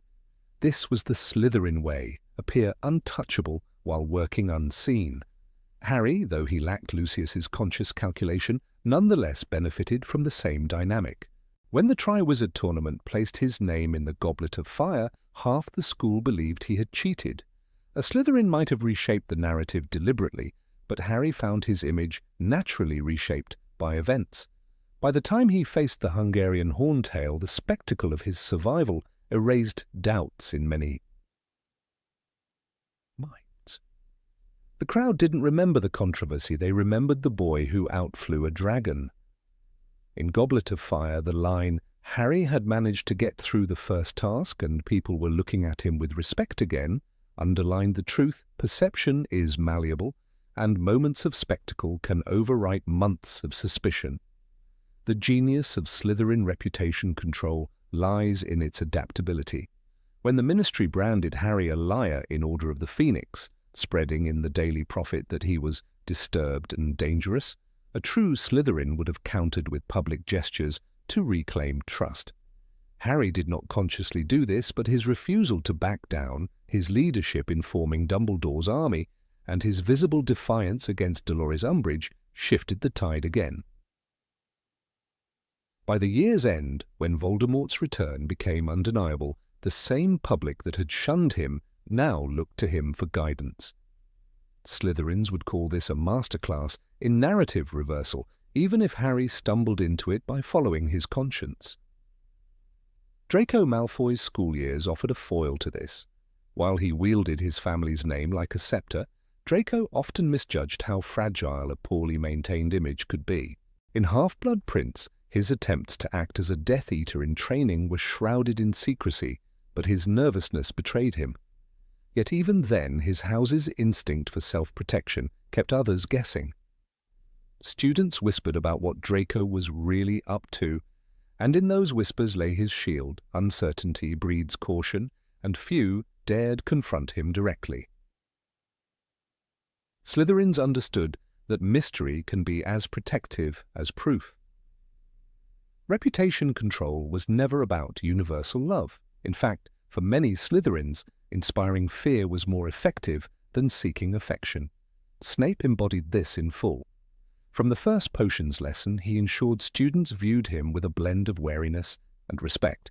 Even those who loathed him admitted his skill. In The Philosopher's Stone, the narration noted, Snape's cold, black eyes swept the class, making you feel like he could read your mind. That, too, was an image, calculated, intimidating, and enduring. His eventual revelation as Dumbledore's protector retroactively reframed his entire life's reputation, proving again how powerfully a narrative can be rewritten. Harry's eventual triumph over Voldemort was, in a way, the ultimate example of Slytherin's reputational principle. In Deathly Hallows, his public disappearance, infiltration of Gringotts, and role in the Battle of Hogwarts all fed into a legend greater than the details. By the time the dust settled, the wizarding world did not recall the fear, mistakes, or near failures. They remembered that Harry Potter had returned from presumed death to strike the Dark Lord down. That image would follow him for life, just as Lucius's polished demeanor followed him, even after disgrace. In both cases, the final perception outshone the complex truth. A key element in this strategy is the awareness that reputations are living things. They require maintenance. Slytherins are vigilant gardeners of their public image, trimming away damaging rumors and planting beneficial ones. Lucius's attendance at charity events was no accident. Narcissa's dignified presence at social gatherings, her impeccable manners, and her subtle but public devotion to family were all part of a coherent family narrative, the Malfoys as old, noble, and powerful. Even when the family's political fortunes shifted after Voldemort's fall, this long-cultivated image softened their public disgrace. They were never outcasts in the way the Lestrangers became. In contrast, Gryffindor bravery often thrives on spur-of-the-moment action, and while this can lead to acts of undeniable heroism, it can also create reputational volatility. Harry's years at Hogwarts were filled with sharp swings in public opinion, admired one term, doubted the next. A Slytherin would smooth these peaks and valleys, crafting a steadier ascent toward influence. Yet Harry's survival and victories ultimately stabilized his image in ways a Slytherin would approve. He became a fixed point in wizarding history, untouchable in reputation, even by those who disliked him personally. Even Dumbledore, though not a Slytherin, understood and applied these principles. He was a master at controlling what people thought they knew. His twinkle-eyed, kindly image as the eccentric but wise headmaster masked an intellect capable of intricate manipulations. In The Half-Blood Prince, Dumbledore himself admitted to Harry, "You are the best hope we have," not only because it was true, but because it reinforced Harry's image as the chosen champion. Slytherins would note that by making Harry the public symbol of the fight against Voldemort, Dumbledore ensured that the boy's reputation could inspire far beyond his immediate actions. Slytherin's emphasis on legacy also shapes how they wield reputation. They think generationally. The Malfoy name carried weight long before Draco was born, and it was his duty to uphold it. Harry, though without a living family legacy, inherited his parents' reputations, James's popularity at Hogwarts, Lily's kindness and skill, and these impressions shaped how others first approached him. Slytherins know that a legacy can be built deliberately, ensuring that descendants inherit more than just vault keys. The darker edge of this skill is its potential for deception. A polished reputation can conceal dangerous truths. The Ministry's denial of Voldemort's return thrived on the carefully maintained image of peace and control, an illusion that delayed necessary action. Slytherins understand that the same tool that elevates a hero can shield a villain. This duality is part of why their mastery of perception is both feared and admired. They can make the dangerous look respectable and the respectable look formidable. In the end, Harry's story validated the Slytherin philosophy even without his intention. His victories were magnified because of who people believed he was. His failures were forgiven because of the legend that had grown around him. And when he walked into the great hall after Voldemort's fall, every eye turned not just to the man, but to the symbol he had become. That is the purest expression of Slytherin's lesson. In the wizarding world, reputation is a form of magic all its own, capable of shaping history just as surely as any spell. Number 25. Playing the long game. Slytherin's reputation in the wizarding world is often defined by ambition, cunning, and self-preservation, but one trait that is rarely given proper credit is their mastery of the long game. Unlike Gryffindors, who thrive on bold and immediate action, or Ravenclaws, who value the purity of knowledge for its own sake, Slytherins understand that victory often requires patience, timing, and the ability to weave together multiple layers of strategy. They think not in isolated moves, but in sequences, each decision positioned to serve a greater purpose that may not become apparent for years. And no figure embodies this better than Severus Snape, whose double life during the Second Wizarding War demonstrates why Slytherin's approach to planning is unparalleled. Snape's journey from a bitterly bullied student at Hogwarts to the man who delivered the final, crucial pieces for Voldemort's defeat is not simply a story of redemption. It is a study in how a Slytherin mind can create a plan so intricate that it survives under the heaviest pressure. The genius of Snape's work lay in its invisibility. The mind is a complex and many-layered thing, Potter. Or at least, most minds are, he once said, underscoring the idea that true strategy is about concealing one's intentions until the moment is right. This is where Slytherin excels, in making others believe they understand you when in reality they are seeing only what you allow them to see. When Dumbledore asked Snape to protect Harry Potter after Lily's death, it was not merely a matter of swearing loyalty. It required Snape to construct an entirely new identity, one that Voldemort and his followers would find plausible. He could not simply pretend to be loyal to the Dark Lord. He had to embody that role so convincingly that Voldemort would trust him with sensitive operations. This meant walking a razor-thin line for years, serving as a Hogwarts professor under Dumbledore's authority, while simultaneously performing tasks for Voldemort's cause. This dual allegiance was not improvisation, it was the deliberate cultivation of a reputation, carefully managed so that both sides saw exactly what they needed to see. What made Snape's long game so powerful was that every apparent betrayal, every cruel remark, every moment where he seemed to side with darkness was calculated. When he killed Dumbledore atop the Astronomy Tower, it appeared to the world as a decisive act of loyalty to Voldemort. In reality, it was the fulfillment of a pact made long before, an act Dumbledore himself had requested to spare Draco Malfoy's soul and maintain Snape's cover.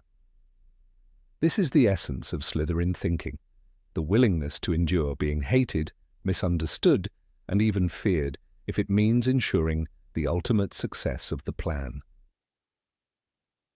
Patience was at the heart of Snape's methods. Many wizards would have faltered under the burden of living a lie for so long, especially with no guarantee of personal redemption or recognition.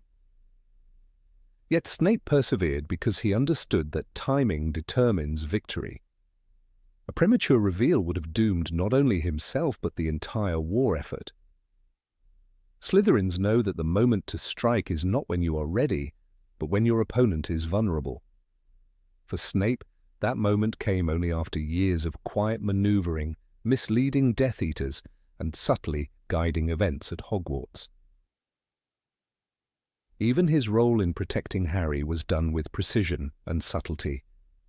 He did not openly defend him in front of other Death Eaters. Doing so would have destroyed his cover instantly. Instead, he intervened in moments where his actions could be disguised as discipline or self-interest. When Harry faced Quirrell in his first year, Snape's counter-curses during the Quidditch match looked like nothing more than muttered incantations to an onlooker, yet without them, Harry might have fallen to his death. This constant threading of the needle, helping without revealing, was a hallmark of Slytherin's careful game. The most telling example of Snape's long-distance strategy is his handling of the prophecy that set the entire conflict in motion. When he overheard Sybil Trelawney's words and delivered them to Voldemort, it appeared to be an act of pure loyalty to the Dark Lord. But once he realized Lily was in danger, he switched sides in a heartbeat, not by announcing his betrayal, but by embedding himself deeper within Voldemort's circle. It is a move that mirrors the serpent on Slytherin's crest, striking only after positioning itself perfectly. The pensive memories Snape left behind for Harry show the completeness of his plan. Every instruction, every piece of information had been placed exactly where it needed to be for Harry to understand the truth only when it would matter most, after Snape's death, when no one could compromise the plan. In The Prince's Tale, Harry learns of Snape's promise to protect him, his unending loyalty to Lily, and the calculated nature of his every move. "Look at me," Snape said with his final breath, a moment of truth not just for Harry, but for the reader, revealing the depths of his hidden game. The brilliance of this long strategy lies not in its complexity alone, but in its consistency. Snape never broke character. Even under the scrutiny of Voldemort's legilimency, he shielded his true intentions, a skill that required constant mental discipline. Occlumency, a branch of magic often associated with Slytherins, was not just a tool for Snape, it was the foundation that made his entire plan possible. It ensured that he could hold contradictory allegiances in the minds of others without ever being caught. Critics of Slytherin often point to its association with dark wizards, yet the same qualities that allow for manipulation and ambition also make for extraordinary strategic defense. Snape was not alone in this trait. Horace Slughorn, another notable Slytherin, played his own quiet long game during both wizarding wars, aligning himself with power while avoiding unnecessary risks. But Snape's case is exceptional because he used the very expectations of his house's reputation as a shield. He allowed others to think the worst of him, knowing that it kept his true mission safe. What is striking about Slytherin's long game philosophy is how it embraces sacrifice, not the Gryffindor form of immediate heroism, but a deeper, more private kind. Snape sacrificed his reputation, his friendships, and even the possibility of a normal life to see the plan through. He lived as a pariah, enduring scorn from students and mistrust from colleagues, because the outcome mattered more than how he was perceived in the present. This is a distinctly Slytherin form of courage, enduring years of personal loss for the sake of a future only you can see. The value of such a mindset in a war cannot be overstated. Many of the great victories against Voldemort were made possible not by direct confrontation, but by the quiet positioning of pieces on the board. Dumbledore understood this, which is why he entrusted so much of the final plan to Snape rather than to those who might have been more obviously heroic. It was not about who could fight the hardest, it was about who could think the furthest ahead. Snape's life also shows that Slytherin's long game is not always about personal gain. His driving force was love, twisted and complicated as it was, and the hope of honoring Lily's memory. The stereotype that Slytherins act only out of self-interest does not hold when one looks at Snape's unwavering commitment to a cause that brought him no reward, no thanks, and no peace. His victory was not in being remembered as a hero, but in ensuring the war ended with Voldemort's defeat. In the end, Harry himself recognized the depth of Snape's achievement, naming his son Albus Severus Potter and telling him, "You were named for 2 headmasters of Hogwarts. One of them was a Slytherin, and he was probably the bravest man I ever knew."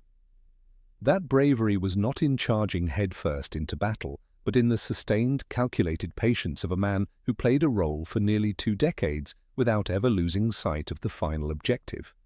It is here, in the quiet endurance and the mastery of timing, that Slytherin's claim to being the best house finds its strongest argument. The Slytherin approach to victory, as seen through Snape, is a reminder that not all battles are won in the open. Some are fought in whispers, in carefully chosen silences, and in the unglamorous act of waiting for the perfect moment to move. This is why the house produces not just survivors, but architects of outcomes, wizards and witches who can see years ahead and have the patience to wait for the moment when one decisive strike will end the game. Snape was the master of that art, and in him, Slytherin's philosophy found its perfect proof. Number 26. Leadership qualities. Slytherin House has long been painted with the broad brush of suspicion, yet beneath the rumours and centuries of inter-house rivalry lies a truth few care to admit. Its alumni often rise not only to personal success, but to positions of influence, guiding others toward shared ambitions. Leadership in Slytherin is not always loud or flamboyant. It is often deliberate, strategic, and grounded in the ability to recognize potential where others see none. This ability is woven into the very fabric of the house's traditions. In the shadowed corners of the Hogwarts dungeons, students are taught to look beyond the obvious, to measure the strengths of their peers, and to align talents in ways that benefit the collective. It is no coincidence that many of the wizarding world's most powerful figures, whether celebrated or feared, wore Slytherin colours during their school years. One of the most striking examples of this leadership trait can be found in Horace Slughorn. Known for his Slug Club, a hand-picked network of promising students, Slughorn demonstrated an almost uncanny knack for identifying future greatness. "I like to think of myself as something of a talent scout," he once said in Harry Potter and the Half-Blood Prince. This was not empty self-praise. Slughorn's gatherings included figures who would go on to shape wizarding society in politics, medicine, sports, and research. While detractors might dismiss his motives as self-serving, the fact remains, he cultivated an environment where young witches and wizards learned to believe in their abilities and connect with others who could help them thrive. Slughorn's gift for building networks was not just opportunism, it was mentorship with a Slytherin edge. His approach mirrored the core of Slytherin philosophy, ambition tempered by resourcefulness. Rather than training students to compete destructively, he encouraged alliances. This is a powerful form of leadership, creating a web of mutual benefit, ensuring that when one rises, others rise alongside them. The long list of his protégés includes Gwenog Jones, the captain of the Holyhead Harpies, Barnabas Cuff, editor of the Daily Prophet, and even key ministry officials whose policies would later shape the wizarding world. That these individuals hailed from different houses only proves Slytherin's leadership potential extends beyond its own walls. Harry Potter himself, though a Gryffindor by Sorting Hat decision, embodied qualities that the Hat recognized as inherently Slytherin, chief among them, leadership. The Hat famously told Harry in The Philosopher's Stone, "You could be great, you know, it's all here in your head, and Slytherin will help you on the way to greatness." While Harry chose Gryffindor, his leadership style often echoed the Slytherin model: strategic thinking, careful use of allies, and the ability to see the strengths in others. In forming Dumbledore's army, Harry handpicked individuals whose talents complemented one another, just as Slughorn had done decades earlier. This reinforces the idea that Slytherin's leadership values are not confined to its members. They are universal traits that, when recognized, can change the course of events. Consider the Battle of Hogwarts. Amid chaos and fear, it was Harry's ability to delegate, organize, and inspire others that kept resistance alive. He understood who was best suited for which task. Neville Longbottom for rallying students in the castle, Hermione Granger for complex magical work, and Ron Weasley for tactical support. This mirrors the Slytherin approach of assembling a capable team, trusting in their strengths, and guiding them toward a common goal. In that moment, Harry embodied the very leadership qualities that make Slytherin remarkable, not the desire to be seen as a hero, but the determination to secure victory through calculated collaboration. Slughorn's own role during that final battle further cements Slytherin's claim to leadership excellence. For much of his life, he had avoided conflict, preferring comfort to confrontation. Yet when the time came, he returned to Hogwarts, rallied reinforcements, and stood alongside the defenders. And there was Slughorn, wearing magnificent emerald robes, his silver moustache bristling, leading the Slytherins into battle. In that moment, he became more than a networker. He became a leader unafraid to act when it mattered most. His earlier investment in relationships bore fruit as the allies he had cultivated over the years answered the call. Leadership in Slytherin is also marked by foresight. The best Slytherin leaders anticipate change and prepare for it long before others see the signs. Salazar Slytherin himself, though his views on blood purity are rightly condemned, was a founder with a vision for the school's future. His insistence on teaching resourceful, ambitious students was rooted in the belief that leadership requires self-sufficiency and adaptability. While his methods and biases cast a shadow over his legacy, the core idea that a leader must be able to navigate complex challenges remains part of the house's DNA. Even figures as controversial as Severus Snape demonstrate this brand of leadership. His double life as a Death Eater and Order of the Phoenix member required not just courage, but the ability to influence the perceptions and actions of others. Though his methods were often harsh, he commanded respect in his classroom and maintained control in the most volatile situations. Snape's ability to work with incomplete information, adapt to shifting alliances, and maintain focus on a long-term goal are hallmarks of Slytherin leadership. His guidance of students like Draco Malfoy, though fraught with moral complexity, still displayed an understanding of how to nurture resilience under pressure. Slytherin leaders also excel in recognizing unconventional strengths. They look beyond surface-level achievements to see hidden potential. Slughorn's mentorship of Lily Evans is a prime example. Despite her Muggle-born status, a factor that would have excluded her from Salazar Slytherin's original vision, Slughorn saw in her exceptional talent, charm, and determination. He invited her into the Slug Club not for her heritage, but for her promise. Lily's later influence as a mother and the legacy she left through her sacrifice demonstrates the long-reaching effects of a Slytherin leader's discerning eye. Another dimension to Slytherin leadership is the cultivation of loyalty. Leaders who inspire trust can mobilize others in times of need. This is evident in the way former Slug Club members often maintained connections with one another well into adulthood, creating a network that functioned as both a support system and a platform for influence. In the wizarding world, where alliances can determine survival, this loyalty becomes an invaluable resource. It is a quiet form of power, less about commanding from a stage and more about ensuring that when a call is made, it is answered. It is worth noting that Slytherin's emphasis on leadership does not equate to an absence of moral ambiguity. Leadership, after all, is a tool, and like any tool, it can be used for noble or selfish ends. Tom Riddle, later Lord Voldemort, was a Slytherin whose leadership skills, charisma, strategic manipulation, the ability to command loyalty, were undeniable. His fall into darkness illustrates the double-edged nature of these qualities. Yet even in his corruption, he exemplifies the sheer potency of the leadership traits Slytherin fosters. It is the moral compass of the individual that determines whether that potential uplifts or destroys.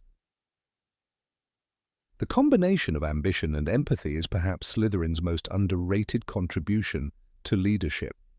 While ambition drives action, empathy ensures that those being led feel valued. Slughorn's genuine delight in the accomplishments of his protégés, his willingness to bask in their glory without needing to outshine them, is a rare quality in any leader. His pride in their success created a cycle. They valued his guidance, and in turn, they offered him their loyalty and assistance when needed. This dynamic reflects an understanding that leadership is as much about service as it is about direction. Slytherin leaders also understand the importance of timing.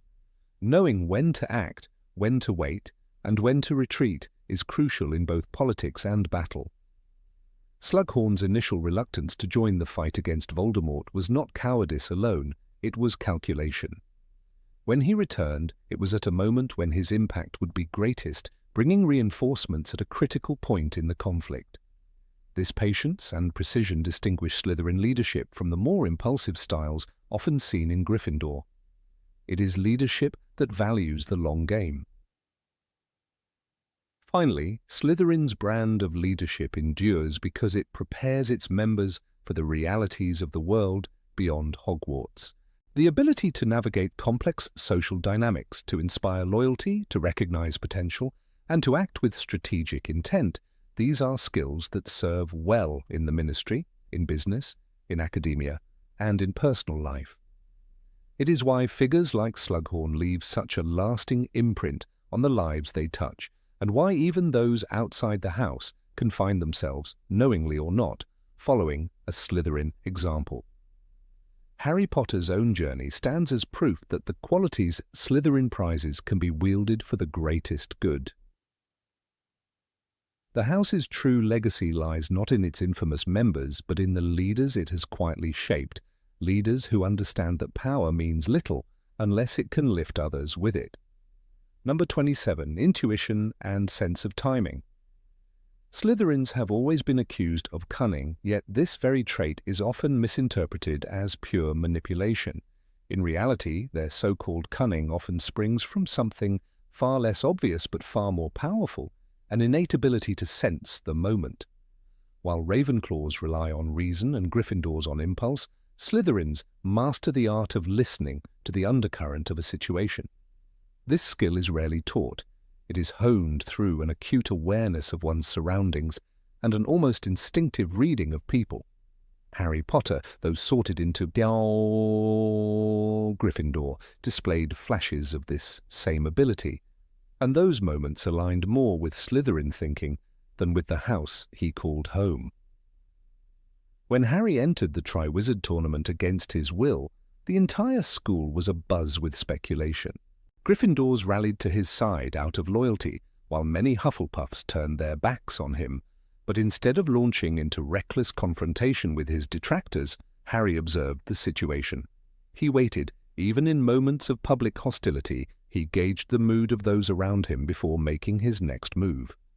This was especially visible when he chose not to respond to Rita Skeeter's sensational article in the Daily Prophet.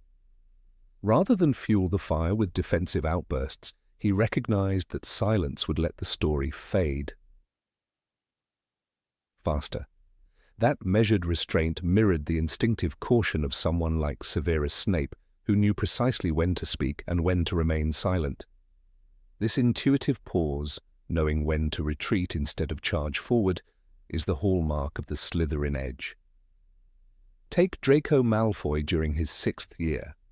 When tasked by Voldemort to kill Dumbledore, Draco's every step was calculated. He didn't storm through the plan recklessly. He tested the security of the castle, studied the patterns of the staff, and waited for the moment when all conditions aligned. Harry's instincts were not so different when he was on the run in Harry Potter and the Deathly Hallows. Hiding in the forest, hunted by Death Eaters, he learned to sense danger before it became visible. His decision to quickly switch hiding spots after feeling an inexplicable dread mirrored the Slytherin capacity for survival through anticipation. There is a pivotal scene in The Order of the Phoenix where Harry experiences a sudden vision of Sirius in danger at the Department of Mysteries. Most Gryffindors would have dashed straight into the trap, and Harry almost did. But even in that urgency, there is a split second where he hesitates, testing whether his gut feeling is real or a trick. Though he ultimately went to London, the fact that he paused shows the internal wrestling between impulse and intuition.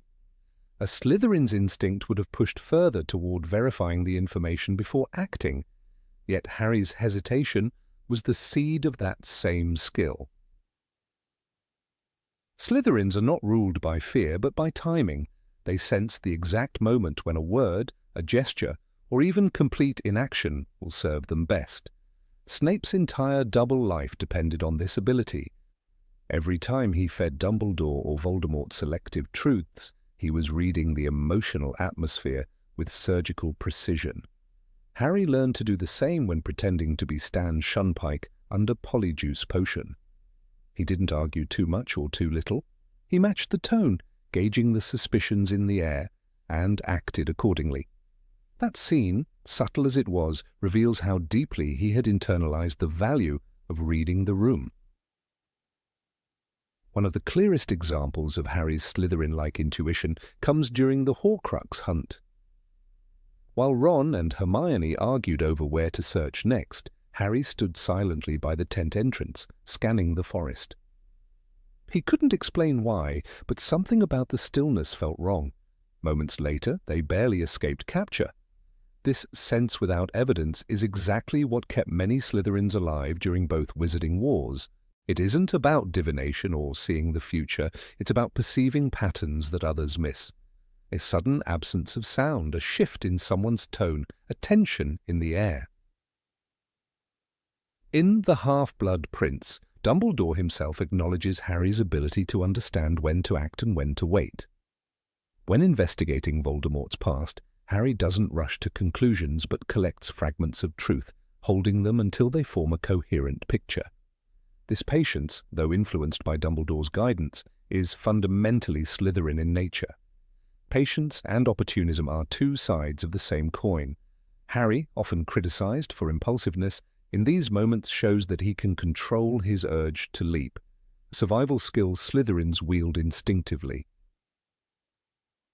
Even in Quidditch, Harry demonstrated Slytherin instincts.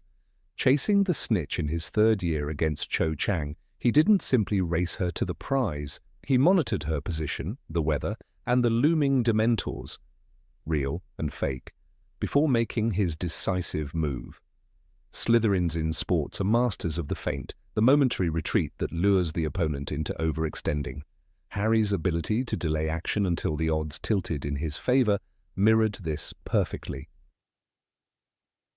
The Battle of the Seven Potters is another moment when Harry's instincts shone.